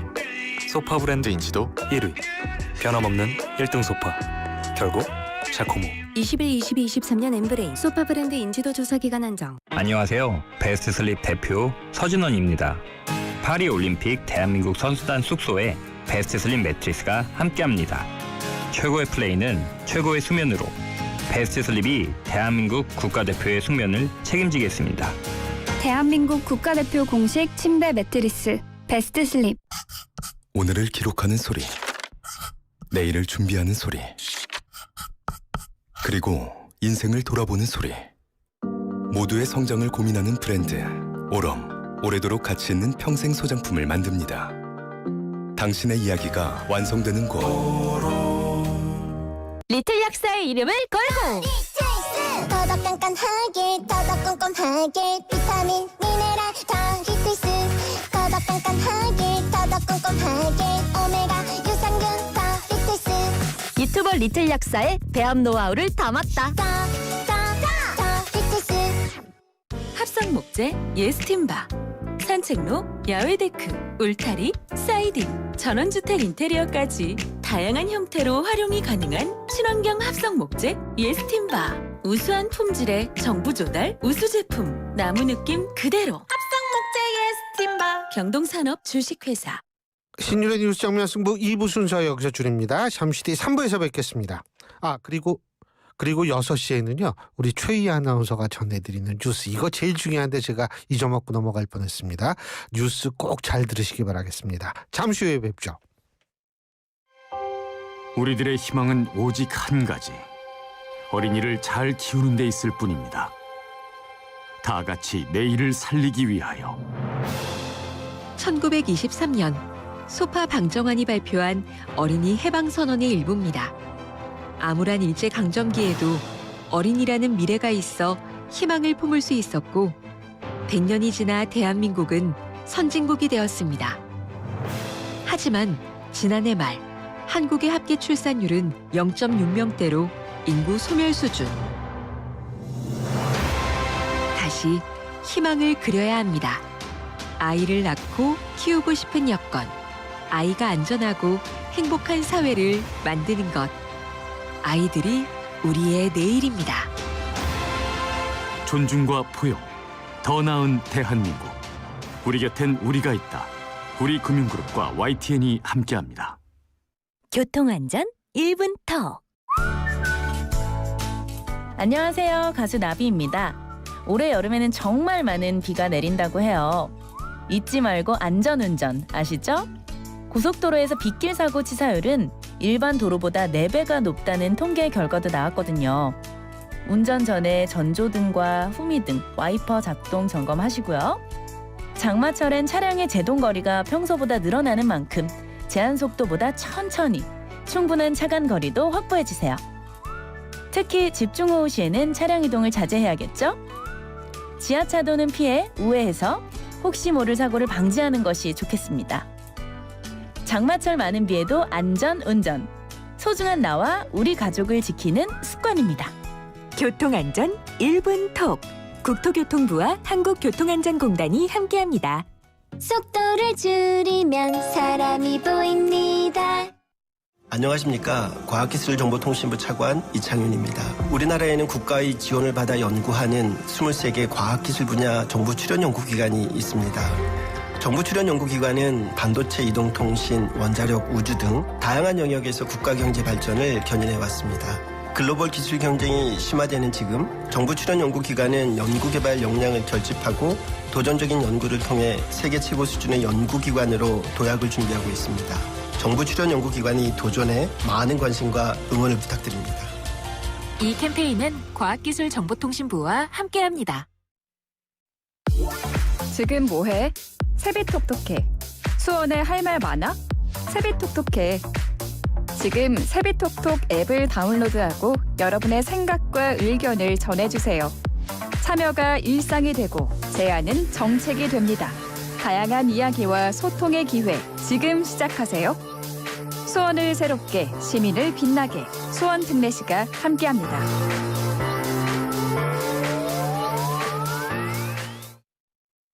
지금 시각은 5시 57분입니다.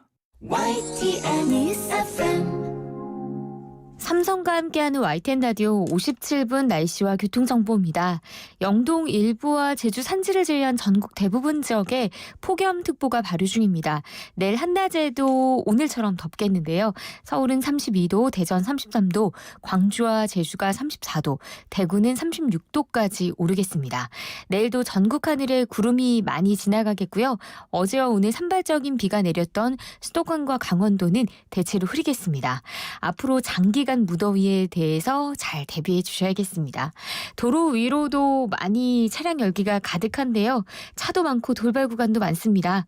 성산로 마포구청역에서 성산 2교, 연희나들목에서 연세대학교까지 밀리고 있고요. 봉원고가차도에서 연세대학교, 성산 2교에서 성산대교 북단 반대쪽으로도 정체가 심합니다.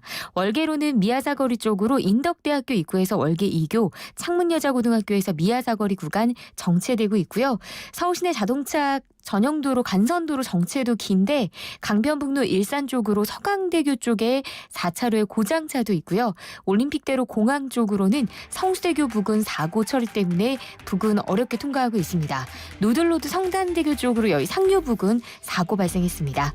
YTN 라디오 57분 날씨와 교통정보였습니다.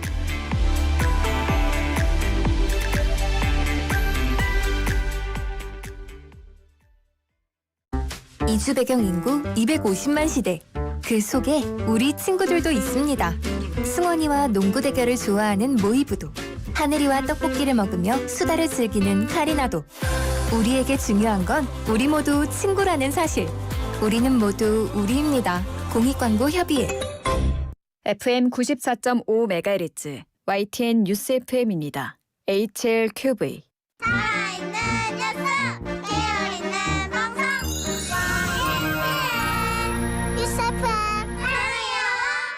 한국의 뉴스 채널 YTN 뉴스 FM에서 6시를 알려드립니다.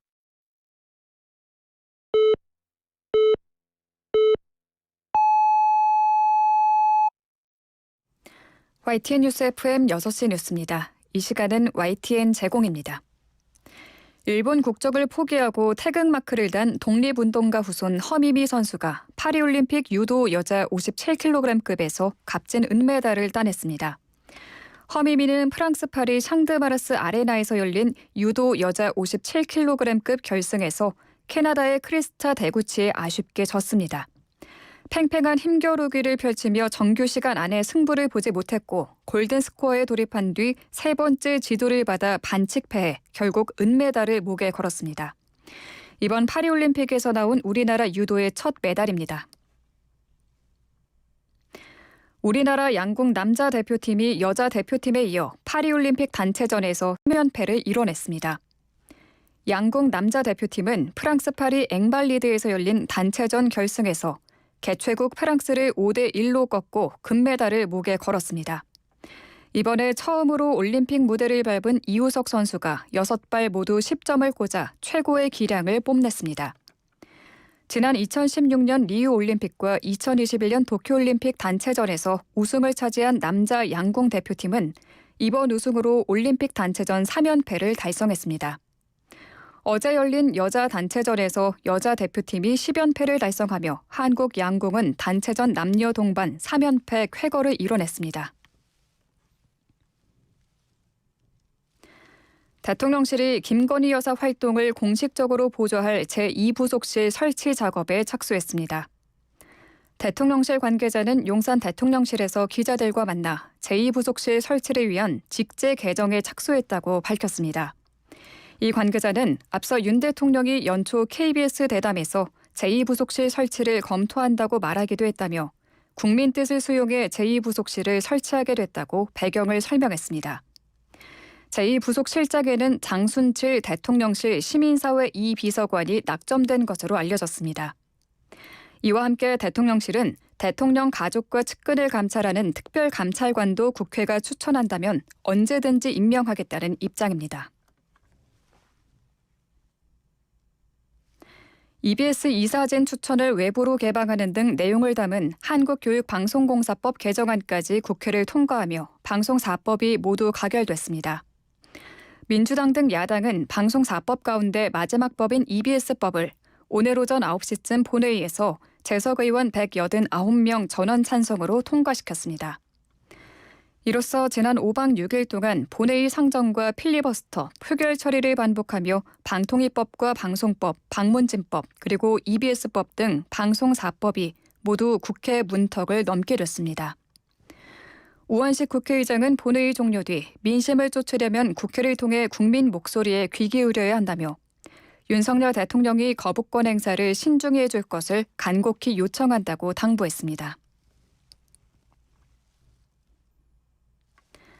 대통령실은 방송사법과 관련해 사회적 합의나 여야 합의가 없는 야당 단독 의결에 우려를 표한다고 비판했습니다.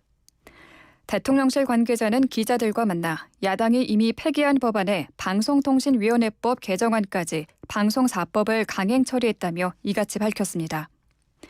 이어 방송사법은 공영방송 지배구조에 중대한 변화를 가져오기도 하는 사안인 만큼 사회적 합의가 필요하고 국회에서 여야가 합의해 개선안을 마련해야 한다는 게 대통령실 입장이라고 제2요구권 행사 방침을 시사했습니다. 이진숙 방통위원장 후보자 임명과 관련해서는 국회에 오늘을 기한으로 인사청문 경과보고서 재송부를 요청했고 답변을 기다리는 중이라며 법과 절차에 따라 진행하겠다고 답했습니다. 국민의힘은 민주당 소속 최민희 국회 과학기술정보방송통신위원회 위원장이 탈북민인 박충권 의원을 향해 전체주의 국가 출신이라고 발언한 것과 관련해 국회의원직 제명을 추진하기로 했습니다. 추경호 원내대표는 오전 비공개 의원총회에서 최 위원장의 의원직 제명을 촉구하는 결의안을 추진하겠다는 뜻을 밝혔고 의원들의 추인을 받았다고 원내 관계자가 전했습니다. 앞서 최 위원장을 국회 윤리특위에 제소하겠다고 밝힌 데서 더 나아간 조치로 국민의힘은 이르면 오는 31일 지도부 또는 과방위 소속 여당 의원을 대표 발의자로 하는 제명 촉구 결의안을 제출할 예정입니다. 군정보요원의 신상과 개인정보 등 기밀을 유출한 혐의를 받는 국군정보사령부 소속 군무원이 구속됐습니다. 국방부 중앙군사법원은 군사기밀누설 등의 혐의를 받는 군무원 A씨에 대한 구속영장을 발부했다고 밝혔습니다. A씨는 개인 노트북으로 군 정보요원의 신상과 개인정보 등 군사기밀을 유출한 혐의를 받고 있는데 유출된 정보에는 첩보 수집을 위해 신분을 위장한 이른바 블랙요원 정보 등이 포함된 것으로 알려졌습니다. 일각에서는 이 정보가 북한 등으로 유출됐을 가능성이 제기되고 있는 가운데 A씨는 자신의 노트북이 해킹됐다는 주장을 펴고 있는 것으로 전해졌습니다. 사상자 16명을 낸 시청역 역주행 사고 운전자 차모 씨가 구속 갈림길에 섰습니다. 서울중앙지방법원은 오늘 교통사고 처리 특례법상 업무상 과실치사상 혐의로 입건된 차 씨에 대한 구속 전 피의자 신문을 진행했습니다. 법원에 출석한 차 씨는 급발진을 주장한 근거 등을 묻는 취재진의 질문에 피의자와 유족에게 죄송하다고만 답했습니다. 차 씨의 구속 여부는 늦어도 오늘 밤 결정될 것으로 보입니다. 끝으로 날씨입니다. 연일 무더위가 밤낮을 가리지 않고 있습니다. 퇴근길 무렵에도 기온이 30도 안팎에 머물며 종일 후텁지근한 날씨가 이어지겠습니다. 현재 영동 일부와 제주 산지를 제외한 전국 대부분 지역에 폭염특보가 발효 중인데요. 당분간 체감온도가 35도를 웃돌아 찜통더위가 이어지겠습니다.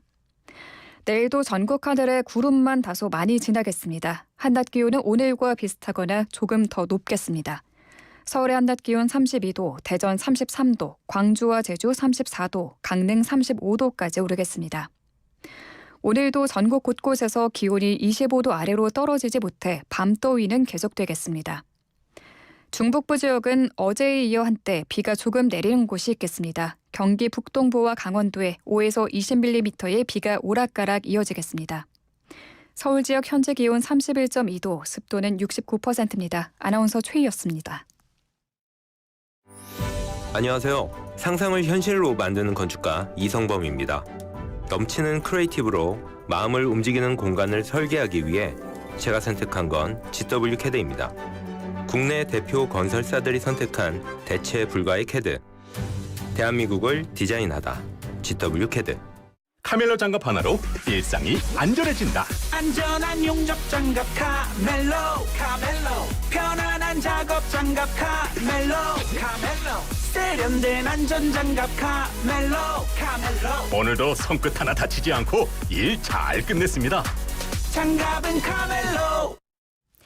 한국일보 제휴 6시 뉴스를 마칩니다. 신율의 뉴스 정면 승부 3부가 방송됩니다. YTN 뉴스 FM. 안녕하세요. 한국장애인재단 이사장 이성규입니다. 대한민국 국민 20명 중 1명이 장애인이라는 사실 알고 계십니까? 우리 사회 대부분의 장애인은 본인의 불편함보다 주변의 부정적인 시선과 편견을 더 어려워하고 있습니다. 어쩌면 우리의 불편한 시선이 장애인을 만들고 있는 건 아닐까요? 함께 사는 사회, 장애를 바라보는 시선에서부터 시작됩니다. 다름을 바로 보면 창조의 힘이 나옵니다. 이 캠페인은 다름이 또 다른 힘이 되는 세상을 만들어가는 한국장애인재단과 함께합니다.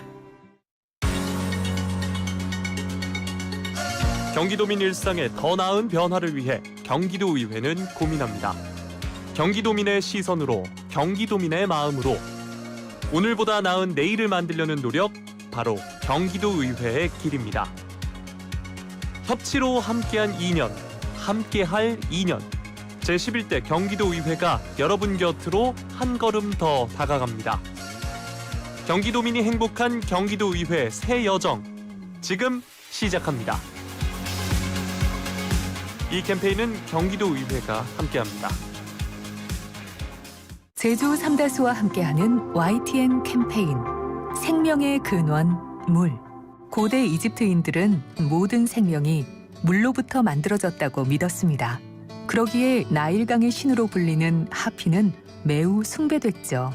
그가 만들어낸 물은 사막의 오아시스를 채우고 푸른 초원을 만들고 하늘의 이슬을 내렸다고 전해집니다. 문명의 시작이자 생명의 젖줄이었던 물.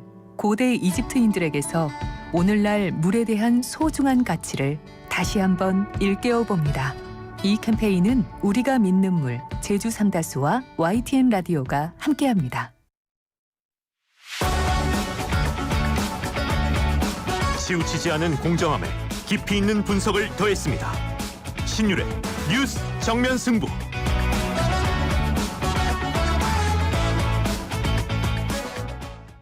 크리네어 테크. 크리네어 테크 집중기. 주물 작업, 연마 작업, 페인트 작업. 분진가스, 냄새, 연기 작업장 분진. 이 세상에 못 없애는 분진이 어딨어. 크리네어 테크 기술력이 끝내줍니다.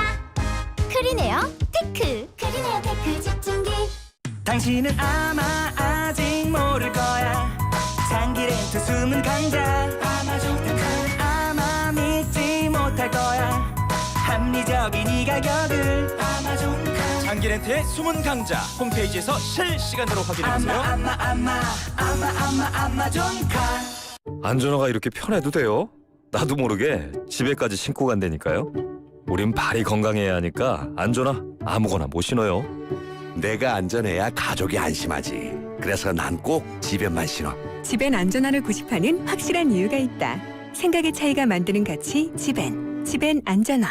모든 인쇄 가능한 성원 에드피아. 온라인 주문 간편한 성원 에드피아. 누구든지 어디서나 쉽고 빠르게 인쇄의 유토피아 성원 에드피아. 여름에는 부채 판촉물. 다양한 부채 역시 성원 에드피아. 화재가 나도 불에 타지 않는데. 판넬에 사용한 단열재가 그라스올이니까. 불에 안 타니까 화재 보험료도 절감되겠네. 그럼 그라스올이니까. 안전하고 경제적이고 인체에 무해하기까지. 건축용 단열재는 그라스올. 샌드위치 판넬도 그라스올 판넬.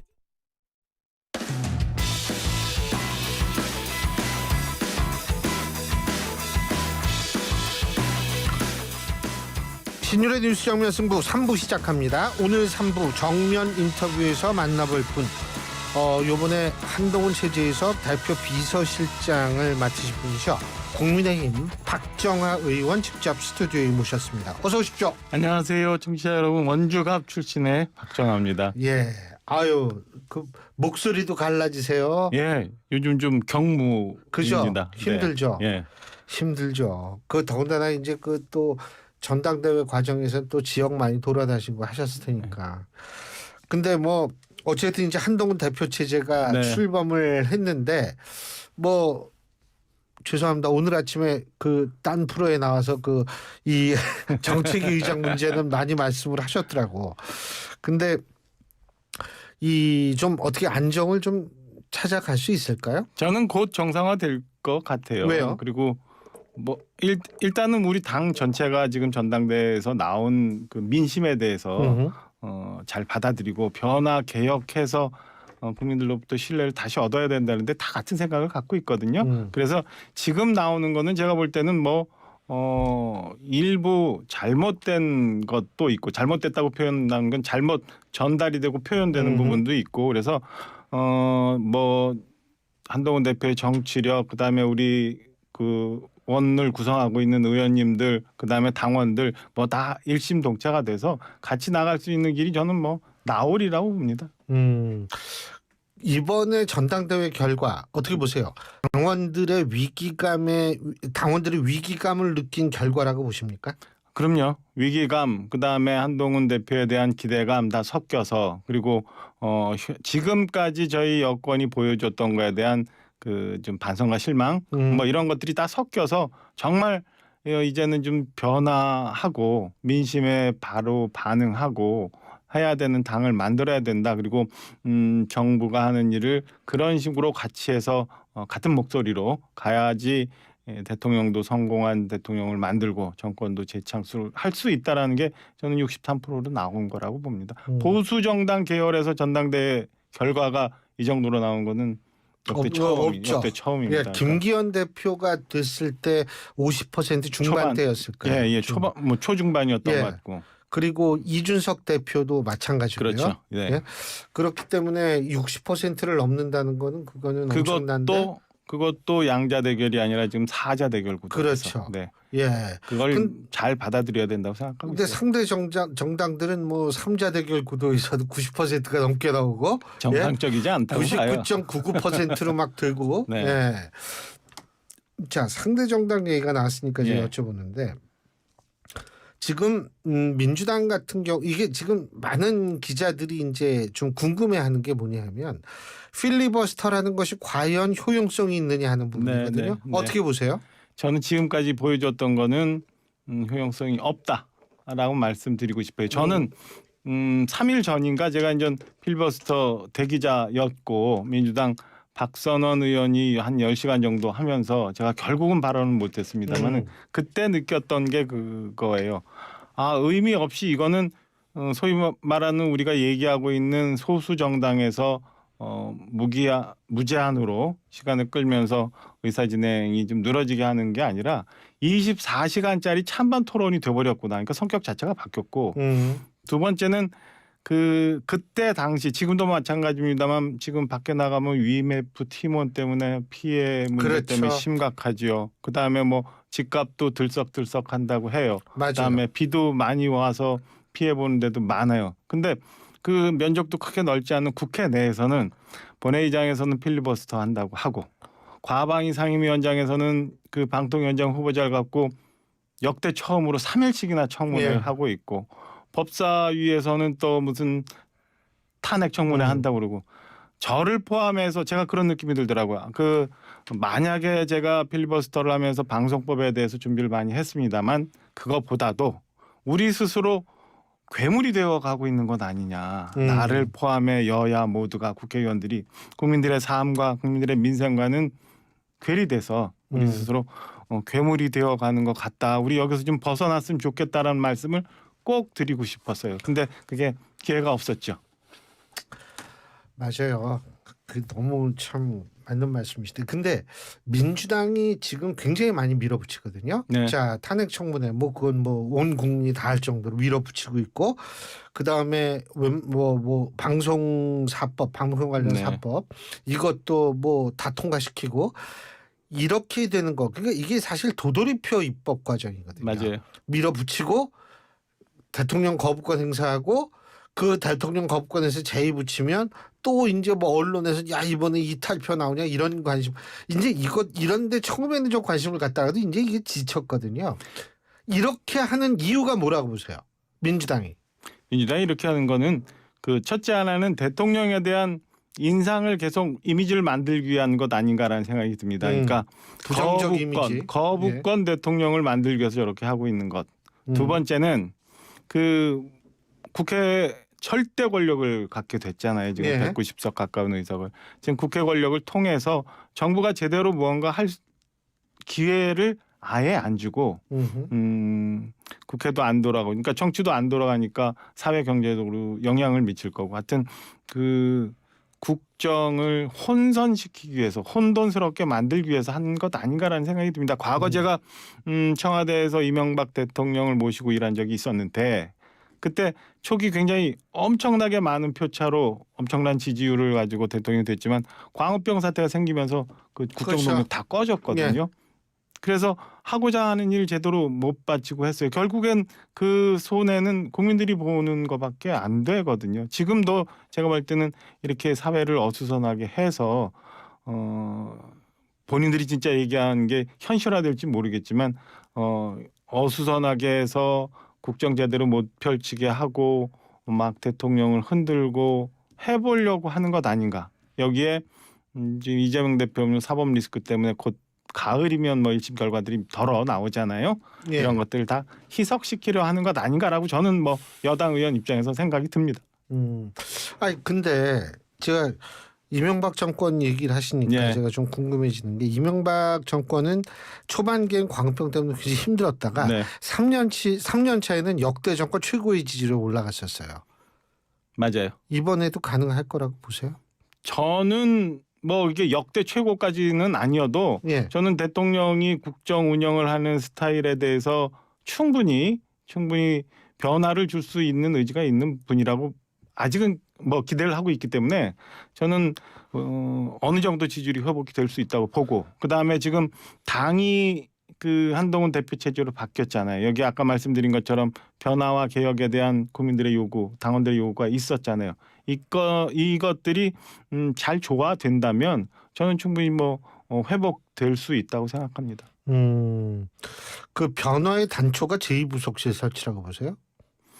그거는 일단은 대통령실에서 보여주는 사인 아닐까 싶고요. 저는 제일 중요한 거는 여러분들 많이 걱정하고 계시지만은 건전한 당정 관계 이렇게 보고 있습니다. 그래서 건전한 당정 관계가 대통령과 대표 그다음에 당 지도부가 잘 소통을 하면서 뭔가 좋은 모습들을 국민들께 보여줄 수 있는 기회가 충분히 있을 거라고 봅니다. 그리고 제2부속실 문제는 대통령도 말씀을 하셨고 그다음에 저희 그 전당대회에 나왔던 후보들이 다 얘기했잖아요. 이제는 투명하게 여사의 활동이 공개가 되고 그렇게 설계가 되고 국민들로부터 그렇게 평가받는 시절이 있어야 기본적으로 대통령의 신뢰가 회복될 수 있다고 봅니다.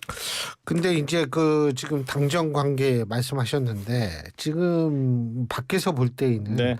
아직도 그 조금 저는 사실 개파를 부정적으로 보는 사람 아니에요. 개파는 민주적 정당에서 당연히 존재할 수밖에 없는 건데 어쨌든 그런 갈등이 아직도 존재한다.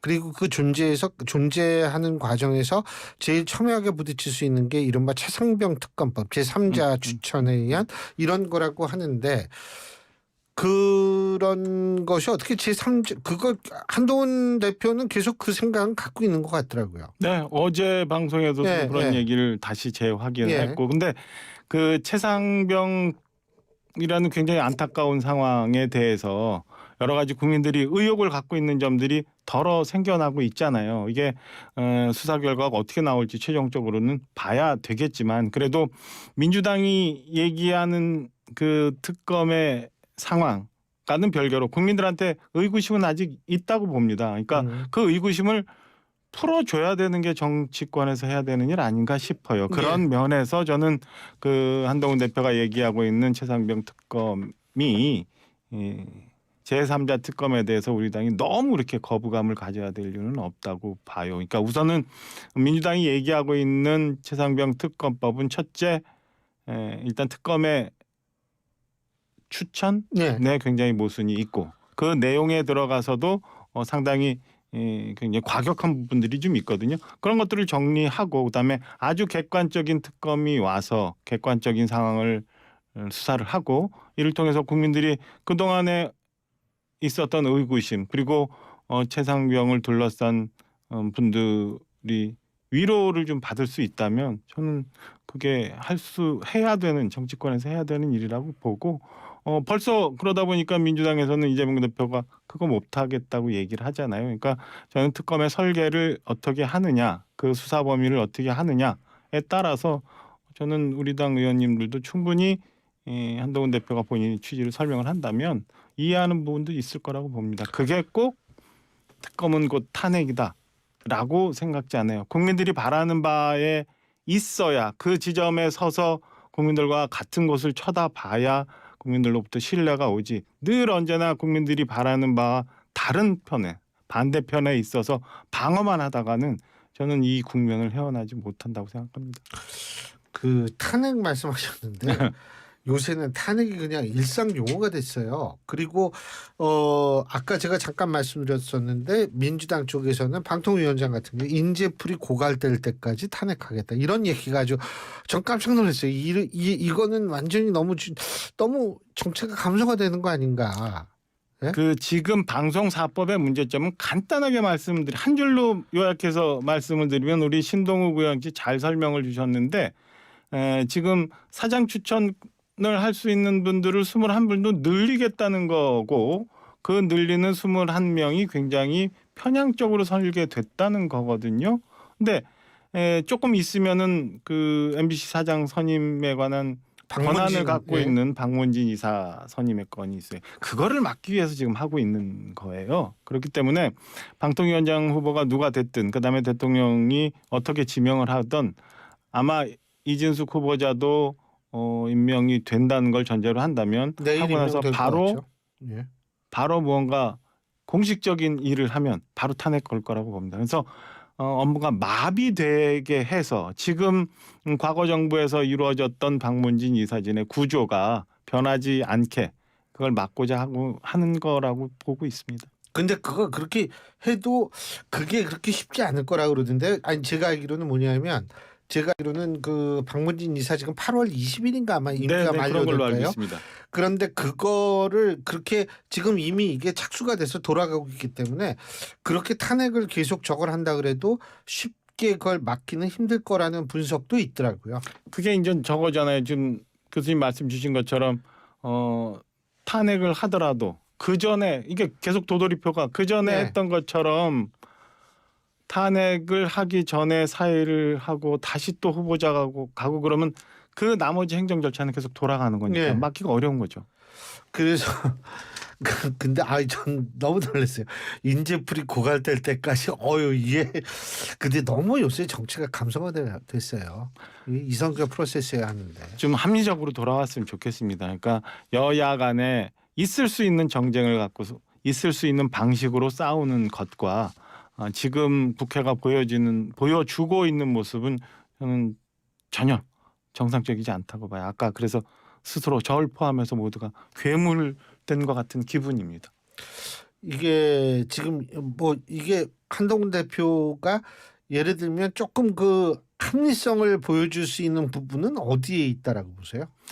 그 원내 뭐 이런 한계가 있다고 말씀을 하고 있는데 그 요즘에 보면은 한동훈 대표가 위메프 사태에 대해서 지난주에 이제 글도 올리고 저희 당에서 좀 조치를 하라고 얘기도 하고 정말 그 이 원내 상황에 이렇게 매몰되지 않고 저는 국민들이 바라는 민생 이런 데를 찾아가려는 노력을 보이는 게 저는 그거 자체로서 국민들로부터 지금 그래도 기대를 받고 있는 것 아닌가라는 생각입니다. 그래서 법률가라서 오래 있었다는 비판이 있지만 제가 옆에서 보면은 굉장히 짧은 시간에 습득도 빠르고 본인 노력도 빨라서 저는 뭐 오랜 시간이 안 지나도 정치인으로서 바로 잡힐 것 같고 그거를 통해서 본인의 리더십을 통해서 아까 말씀드렸던 것처럼 우리 당이 안고 있는 여러 가지 난제들을 잘 헤쳐나가리라고 기대하고 있습니다. 그 지금 사실 그 예전에 그 이준석 대표 당시에도 비서실장을 하셨었잖아요. 그때는 우리 지금 사무총장은 이제 서범수 총장이 비서실장 하셨죠. 저는 그때 원외 상황이었고. 예. 네네. 근데 이렇게 볼 때 같은 원외 대표 아니에요? 이준석 네네네. 대표랑 한동훈 대표랑. 네. 그러면은 사실 이준석 대표는 그때 굉장히 흔들렸다라는 건 누구든 다 인정할 수밖에 없었고 그런데 그때하고 지금하고 좀 차이가 있다면 어떤 차이가 있다고 보세요? 아까 말씀하신 것처럼 그때는 사실은 대통령에 대한 지지도나 기대 그리고 소위 대통령의 뜻을 많이 이제 그 당에 전파하고 있는 개파라는 게 사실은 공고하게 있었다고 보여져요. 그러니까 소위 친윤계라고 하는. 근데 지금은 그 친윤계나 뭐 저희도 일부를 무슨 친한계로 표현을 합니다만은 그게 꼭 그렇지는 않거든요. 이제 친윤계라는 그 공고함이 저는 많이 흩어지지 않았나. 그리고 대통령의 국정 운영에 대해서 우리 당원들이 주문하는 것들이 제법 있기 때문에 그리고 우리 현재 그 국민의힘을 구성하고 있는 현역 의원들의 판단이 저는 지금은 우리도 좀 변해야 된다라는 것, 그다음에 이대로 가면 안 된다는 거 저변에 공감대가 형성돼 있기 때문에 이준석 대표 때하고는 좀 다르지 않을까라는 상황이 근데 사실 뭐 친한 게 이런 부분에 대해서 굉장히 나는 친윤이고 친한 뭐 이런 식으로 하는데 그러실 필요가 저는 없다고 보거든요. 네. 정당 내에서 개파라는 영국 같은 경우에 정당 내에 개파가 얼마나 많은데요. 그러니까 뭐 제가 볼 땐 그걸 굳이 그렇게 할 필요가 없을 것 같다는 생각이 드는데 일각에서는 지금 점점 정치 구도가 한동훈 대 이재명으로 굳어진다 이런 얘기가 나오는데 동의하십니까? 그런 모습들이 좀 보이고 있지요. 그러나 제가 볼 때는 그 차기 대권 주자에 대한 기대감 때문에 이재명 대 한동훈 구도가 보이지만 한동훈 대표도 혼자는 아니라고 봅니다. 그러니까 한동훈 대표도 윤석열 대통령과 같이 무언가의 관계 속에서 같이 움직이면서 한 힘이 돼야지 서로 두 권력의 힘이라는 게 대치를 해서 갈 수 있는 문제는 아니라고 보고 서로 한 방향으로 이제 순망치 않은 관계 뭐 그렇게 표현해야 되나 어찌됐건 저는 교감 하에 소통 하에 국민들의 이 기대를 받아가야 된다고 생각합니다. 뭐 순망치 않도 좋은데 제가 볼 때에는 시간이 갈수록 전 냉정하게 얘기하는 겁니다. 윤석열 대통령이 미래 권력이 누가 될지는 모르지만 사실은 그 사람을 키워내고 좀 이렇게 지원을 해주는 방향으로 좀 바뀌어 가야 되는 거 아닌가 이런 생각이 들거든요. 마치 이명박 정권 시절에 박근혜 전 대통령 사실 두 분 사이가 너무 좋다 이렇게 볼 수도 없잖아요. 그렇죠. 좋지는 않았지만 네. 그래도 끝에 이명박 대통령은 박근혜의 이 차기 권력을 위해서 상당히 많은 양보를 하고 이런 모습을 보여줬잖아요. 그랬습니다. 그때 그랬습니다. 그죠? 네, 그래서 그러니까 이 시간이 갈수록 사실 그게 합리적 선택이 아닌가 이런 생각이 들어서 여쭤보는 거예요.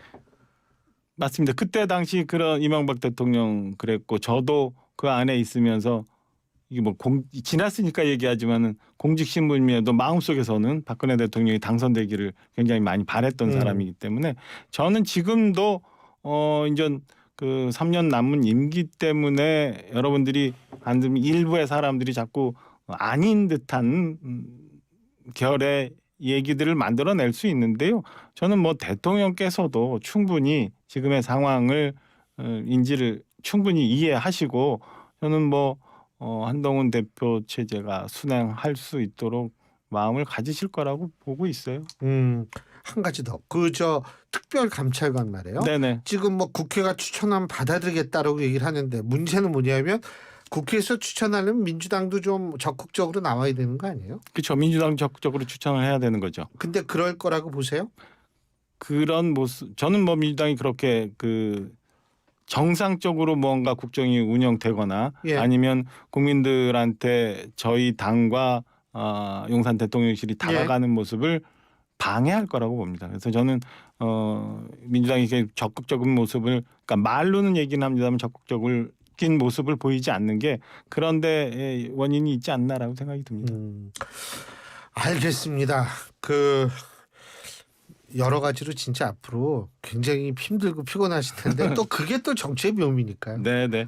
열심히 하겠습니다. 앞으로 활약 잘 보겠습니다. 네. 오늘 말씀 잘 들었습니다. 감사합니다. 고맙습니다.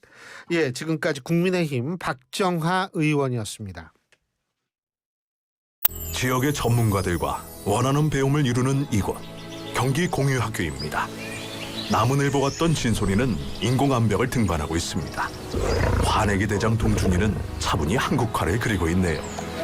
저 멀리 영화를 찍고 있는 건 유튜브만 보던 은서입니다.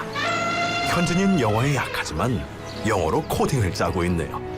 잘 못해도 즐거워서 끙끙대며 집중하는 아이들의 눈빛은 살아있습니다. 아이들은 경기 공유학교에서 부모의 생각보다 크게 자랍니다. 오늘도 스스로 길을 찾아갑니다. 자율균형 미래 경기도 교육청. 그때도 지금도 내일도 Still Love 대한민국. 안녕하십니까. 4.19 민주혁명의 회장 오종섭입니다. 국가의 주권은 국민에 있다. 민주주의 기본 원리를 확립시킨 4.19 혁명은 대한민국의 민주주의에 살아있는 역사입니다.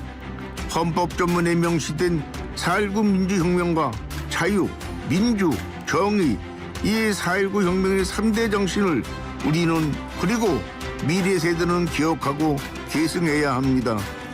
대한민국 민주주의 초속 4.19 혁명 국민 여러분 기억하고 또 기억해 주시기 바랍니다. 우리는 그때도 지금도 내일도 여전히 우리나라 대한민국을 사랑합니다. 스틸러브 대한민국. 이 캠페인은 국가보훈부와 함께합니다. 고용허가제는 국내 인력을 구하지 못한 중소기업이 정부로부터 고용허가서를 발급받아 외국 인력을 고용할 수 있는 제도입니다. 올해 3회차 신규 외국인 고용허가 신청은 8월 5일부터 16일까지 가능하고 업종은 제조업, 조선업, 건설업, 농축산업, 어업, 서비스업, 임업, 광업 분야입니다. 특히 올해 2회차부터는 한식, 외국식 음식점업과 호텔, 콘도업뿐만 아니라 임업, 광업 분야도 외국 인력 신규 고용이 가능합니다. 자세한 사항은 EPS 외국인 고용관리 시스템의 공지사항을 참고해 주시기 바랍니다. 이 캠페인은 고용노동부와 한국산업인력공단이 함께합니다.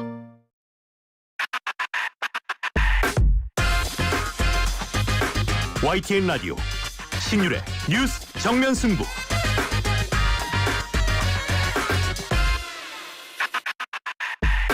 안녕하세요. 배우 남궁민입니다. MZ 새마을금고의 뿌리는 누구일까요? 회사에 출근하는 정웅 과장님, 꽃집을 운영하는 지혜 사장님, 제2의 인생을 시작하는 영호님, 2,300만 고객이 MG의 뿌리임을 알기에 당신께 힘이 되겠습니다. 뿌리가 든든한 금융, MG 새마을금고. 나 환승할래. 진짜? 너 진심이야? 나 말고 누구한테 갈 건데? 삼성증권 연금으로. 지금 삼성증권 연금으로 환승하면 특별한 혜택이 당신을 환영. 당신의 연금 오늘 삼성증권에서. 자세한 내용은 홈페이지 참고. 원금 손실 발생 가능 및 투자자 귀속. 가입 전 상품 설명서 및 약관 필독. 나에게 꼭 맞는 생유산균 락토핏. 아기에게 락토핏. 아이들도 락토핏. 우리 가족 락토핏. 맞춤형 생유산균. 종근당 건강기능식품입니다. 요즘 사람 구하기 너무 힘드네. 하이오더해. 피자 나왔습니다. 사장님, 저희 파스타 시켰는데요. 하이오더해. 주문에 서빙 계산까지 정신없네. 하이오더해. 테이블에서 주문과 결제를 한 번에. KT니까 믿을 수 있으니까. KT 하이오더. 가입 문의 100번.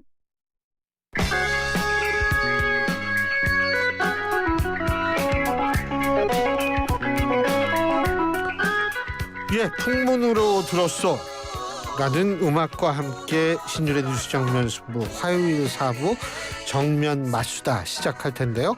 참고적으로 우리가 얘기하는 거는 풍문이 아닙니다. 팩트입니다. 이 풍문 얘기했다가 큰일 납니다. 예.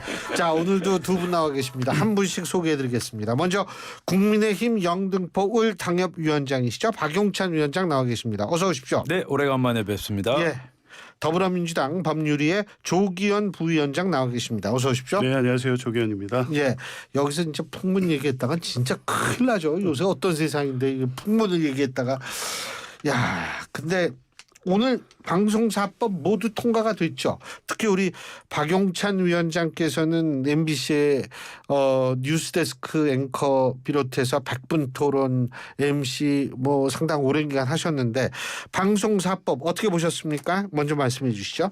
예, 뭐 상고 끝에 방송사법 통과가 됐는데요. 예. 예, 그러나 방송사 특히 MBC에 대한 새로운 이사진 선임은 계속될 것이다. 따라서 8월 12일 날 네. MBC 박문진 이사들의 임기가 만료되거든요. 그렇죠. 8월 20일이죠. 8월 12일. 아, 12일이요. 예, 12일. 일자만 기억했구나 제가. 예. 그래서 12일 이후에 새롭게 구성될 박문진 이사진에 대한 정지 작업은 모두 끝났다. 공영방송 이사진 선임 계획안이 이미 방송통신위원회에서 의결되지 않았습니까? 그래서 현재 새로운 이사진에 대한 공모 절차는 완료가 된 상태고요. 따라서 MBC 박문진 이사진에 대한 새로운 구성은 이미 완료된 상태다. 그렇게 봐도 무방하다고 생각합니다. 거의 완료가 됐다. 그렇죠. 그러니까 제가 여쭤보고 싶은 거 그러면은 또 민주당 측에서 인적 풀이 고갈될 때까지 탄핵한다고 그러는데 탄핵도 해도 이준석 신임 이제 내일이면 임명될 것 같은데 해도 임명은 된다 이 말씀. 박문진 이사가 갈린다 이 말씀이시죠. 그렇죠. 이제 이진숙 후보자가 방송통신위원회 위원장이 되고 예. 또 대통령 몫으로 임명되는 방통위 상임위원이 구성이 있죠. 되면 예. 그러면 2명이 되지 않습니까? 예. 그렇게 되면 의결 정족수를 채우게 되고 의결 정족수를 채우게 되면 새로운 박문진 이사진에 대한 임명이 가능하죠. 그래서 이진숙 후보자가 임명되는 즉시 임명하게 되면 그 같은 임명을 막을 방법이 없다는 거죠. 예, 조기현 변호사님. 일단은 뭐 이게 민주당 단독 처리다 이렇게 국힘이나 정부에서 계속 얘기를 하는데 예. 그 찬성이 뭐 한두 표 차이는 있습니다. 189명의 찬성으로 의결되고 있는 법안입니다. 민주당 의석수는 171석이잖아요. 야당 7개 당이 뭐 조국혁신당 12석부터 한두 석 있지만 전체 야당이 같은 의견으로 지금 이 법안을 처리하고 있다는 부분을 말씀드리고 싶고 예. 왜 이렇게 끝까지 극단적 파국을 만드느냐에 대해서 당연히 뭐 국민의힘이나 대통령실에서는 민주당의 입법 강행을 비판하고 있지만 협의를 위한 제안도 있었잖아요. 국회의장이. 예. 그래서 민주당이 입법 강행하는 거를 일단 중단하겠다. 대신 방문진 이사 선임 절차를 중단하고 2개월 동안의 기간을 갖고 범국민 협의체를 만들어서 진짜 이런 방식의 극단적인 어떤 갈등과 대립 구조로 가는 거를 막아보자는 제안이 있었고 민주당은 수용했습니다. 그런데 국민의힘이 거부했죠. 그러니까 이 상황은 결국에 방문진 이사회를 장악해서 MBC를 바꿔놓겠다는 대통령실과 정부 여당이 의사 때문에 그런 의지 때문에 지금 이 상황이 계속 왔다 이렇게 말씀드릴 수밖에 없고요. 결국에 뭐 지금 박용찬 위원장님 말씀대로 뭐 수수는 뻔하죠. 지금 김태규 국민권익위 부위원장 또 국민권익위에 계신 분 또 방통위로 자리 옮겨가지고 임명하는 것도 참 듣도 보도 못한 인사이긴 한데 그렇게 해서 2인 만들어서 의결을 하겠지요. 의결을 하면 2인 체제에서 이 지금 방문진 이사 선임 절차 진행한 것은 위법이고 탄핵 사유라고 보고 있기 때문에 탄핵 절차를 또 민주당으로서는 진행할 겁니다. 이런 파국을 언제까지 반복해야 될지. 근데 제가 진짜 궁금한 거 하나만. 진짜 궁금해서 그런데 그 협의체를 만들어서 거기서 논의를 하자. 근데 왜 문재인 정권 때는 그렇게 안 했어요? 그럼 문재인 정권 비판하면 그 부분에 대해서 할 말 없고 그래서 민주당의 대부분도 그때 적극적으로 추진하지 못한 부분에 대해서는 이 사과의 입장을 계속 피하고 있죠. 그렇다고 해서 그러면 문재인 정부 때 안 한 법안은 그럼 계속 안 해야 됩니까? 이런 파국 정권이 바뀔 때마다 방송 장악 시도라는 주장을 양측이 하면서 이런 갈등이 계속되는 걸 한 번은 막아야 되잖아요. 그러니까 국민의힘도 계속 그 주장을 해왔으니 지금이라도 바로 잡아야 된다고 하면 이사선 구성위 그 선출위원회 구성에 있어서 의견 차이는 있을 수 있지만 그걸 조정해보자는 거 아니겠습니까? 제가 한마디 말씀드려도 되겠습니까? 예, 뭐 저 민주당 입장은 뭐 충분히 그럴 수 있다고 생각하고요. 저희가 방송사법 개정안을 반대하는 이유는 이 법이 공정하지 못하다고 판단하기 때문입니다. 방송사법의 핵심 요체가 뭐냐면 공영방송 이사진에 대한 추천 권한을 방송기술인 협회 그리고 방송기자연합회 또 방송 PD연합회 구성원들에게 2명씩 해서 6개의 이사진을 추천할 수 있는 권한을 주겠다는 거거든요. 그런데 이 방송기술인연합회 또 PD연합회 방송기자연합회가 언론개혁시민연대라는 단체에 속해 있습니다. 그런데 이 언론개혁시민연대가 어떤 단체냐? 제가 한번 말씀을 드려볼게요. 민변, 민원연, 언론인권센터, 자주평화통일 민족회의, 정교조 이런 단체들이 소속해 있는 기구가 언론개혁시민연대입니다. 이 언론개혁시민연대에 소속돼 있는 이런 방송직능단체가 공정하고 중립적일 수 있을까요? 그 부분에 대해서 한번 말씀을 해보시죠. 그 소속 단체에 소속돼 있다는 것만으로 공정성과 중립성이 문제가 있다고 볼 수 있을까요? 그럼 공정하다고 생각을 하시는 겁니까? 그러면 공정한 시민단체, 공정한 이 그 언론 단체라는 게 있을까요? 저는 오히려 그래서 이제 국민의힘이나 대통령실에 계속 문제 제기하는 게 지금 이 구성에서의 문제를 제기하고 있으면서 특히 MBC 같은 경우에는 노영 방송을 만든다, 노조가 방송을 장악했다 이런 비판의 논리에 확대된 지금 말씀을 하시는 것 같은데 지금 어쨌든 언론 주체들 아닙니까? 기자협회. 기자들로 구성됐고 PD협회도 그렇고 그 외에 시창조연회 학계 등등등 해서 일종의 어떤 특정 성향이 다 들어간다 이렇게 보지 않을 만큼 구성안을 만들어 놓은 거 아니겠습니까? 그중에 일부 단체가 언론개혁연대에 들어가 있다는 이유만으로 편파적이고 중립적인 방송을 아닌 어떤 특정 이념 집단이가 세력을 대표할 이사진을 추천할 거라고 그렇게 단정하면 공정한 이사 선임을 할 방법은 전혀 없는 거 아니겠습니까? 제가 지금 조 변호사님 말씀을 듣고서 웬만하면 승복을 하고 싶은데 승복이 안 돼요. 예, 그리고 아까 노영방송 말씀하셨는데 실제 MBC 같은 경우는 노영방송이 맞습니다. 2021년 2월 현재 심지어 임원진이라고 하는 경영본부장마저도 언론노조 조합원으로 소속이 돼 있었고요. 그다음에 인사부장, 노무부장 정말 회사를 대표하는 회사를 위해서 일하는 인사부장, 노무부장마저도 언론노조 조합원이다. 그 부분에 대해서 어떻게 생각하십니까? 언론노조가 불법단체 아니지 않습니까? 아니 근로기준법에 의해서 자 노동조합법에 어떻게 나와 있냐면 사용자나 그 사용자를 위해서 일하는 사람들은 노동조합의 조합원이 될 수 없다라고 법에 나와 있습니다. 그렇죠. 그거는 이제 사용자가 노동조합 활동에 개입하기 자, 그러면 경영본부장은 사장과 함께 그 회사를 대표해서 회사 경영을 이끌어가는 사람인데 그 회사 경영을 이끌어가는 사람이 언론노조 즉 노동조합 조합원이다. 이렇게 되면요 굉장히 복잡한 후유증이 발생됩니다.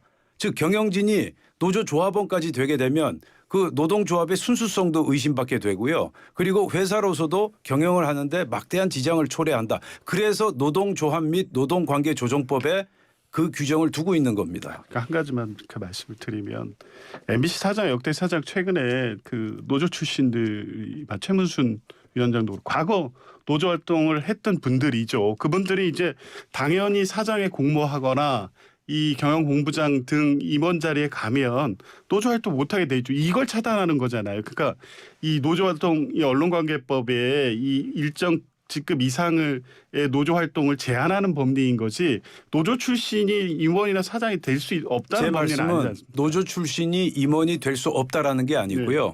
현직 경영본부장 또는 인사부장 노무부장이 2021년 2월 현재 언론노조 즉 노동조합 조합원 자격을 동시에 가지고 있다라는 점을 문제 삼은 거예요.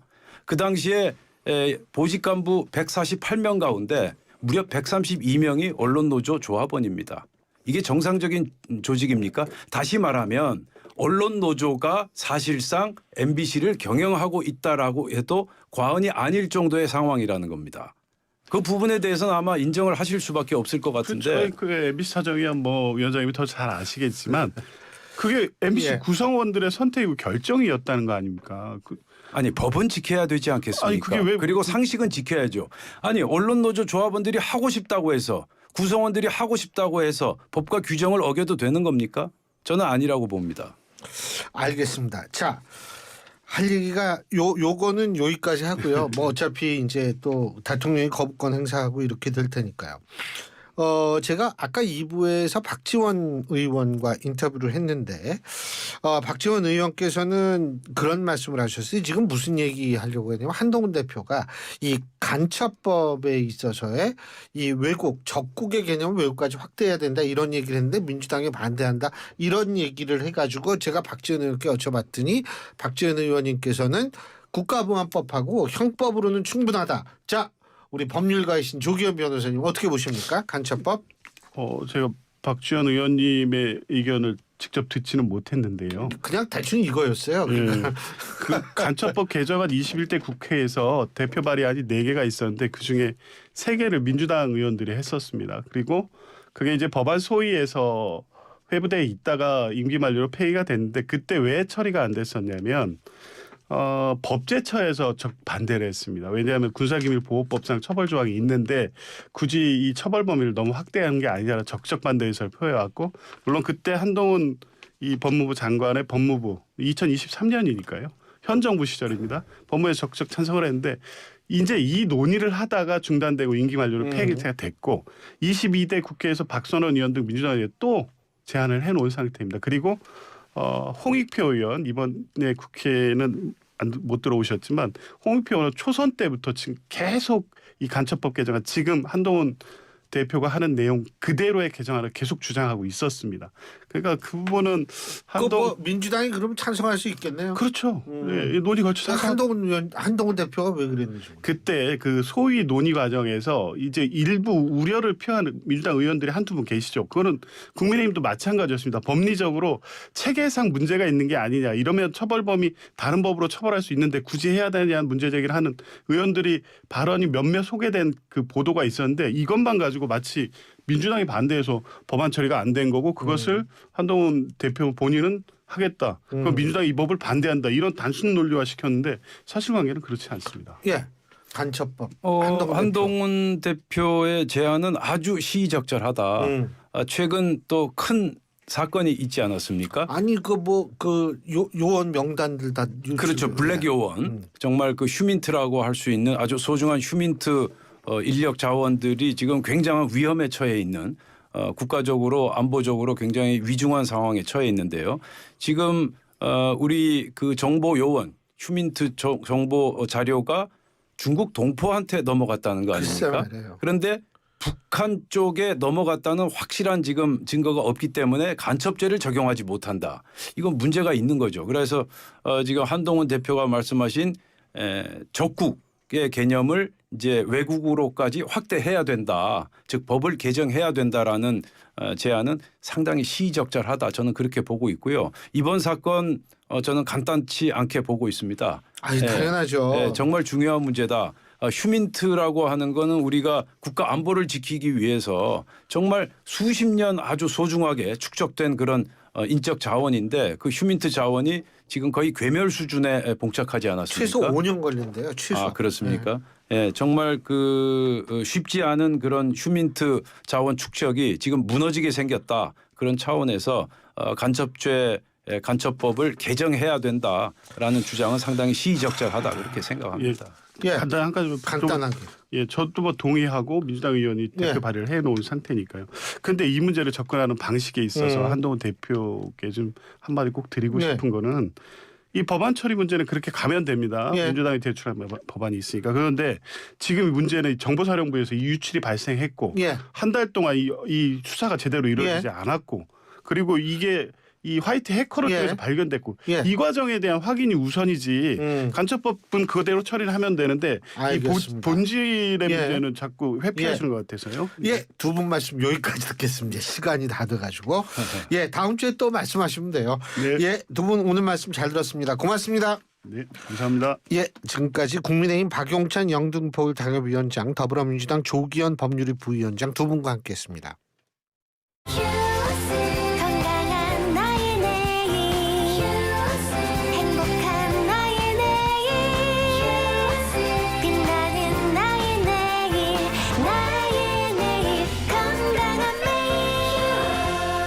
건강한 내일을 여는 글로벌 헬스케어 기업 휴원스.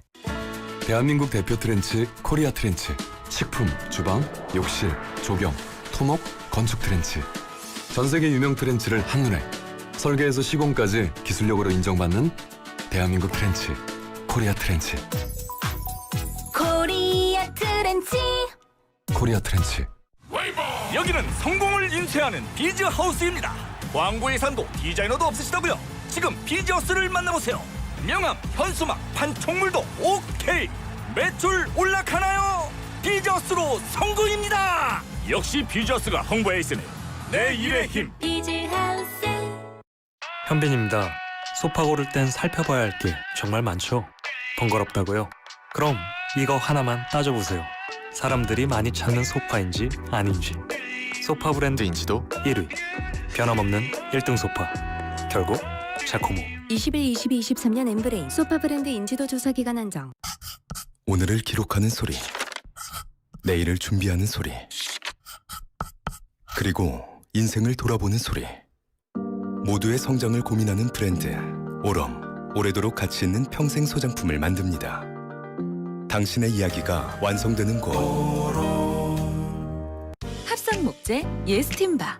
산책로, 야외 데크, 울타리, 사이딩, 전원주택 인테리어까지 다양한 형태로 활용이 가능한 친환경 합성 목재 예스팀바. 우수한 품질의 정부 조달 우수 제품. 나무 느낌 그대로. 합성 목재 예스팀바. 경동산업 주식회사. 사무집기 렌탈 답이 없네. 사무가구 렌탈의 답은 중앙솔루션. 정보기기 렌탈의 답은 중앙솔루션. 사지 말고 렌탈의 답은 중앙솔루션. 렌탈 고민 해결의 답은 중앙솔루션. 사무집기 렌탈할 때 답은 중앙솔루션. 신율의 뉴스 정면 승부 오늘 순서는 여기까지입니다. 여러분 오늘 저녁도 많이 기대가 되시죠? 올림픽 게임이요. 어떤 성과 낼지 한번 기다려보고요. 전 내일 저녁 5시에 다시 찾아뵙겠습니다. 신율이었습니다. 고맙습니다.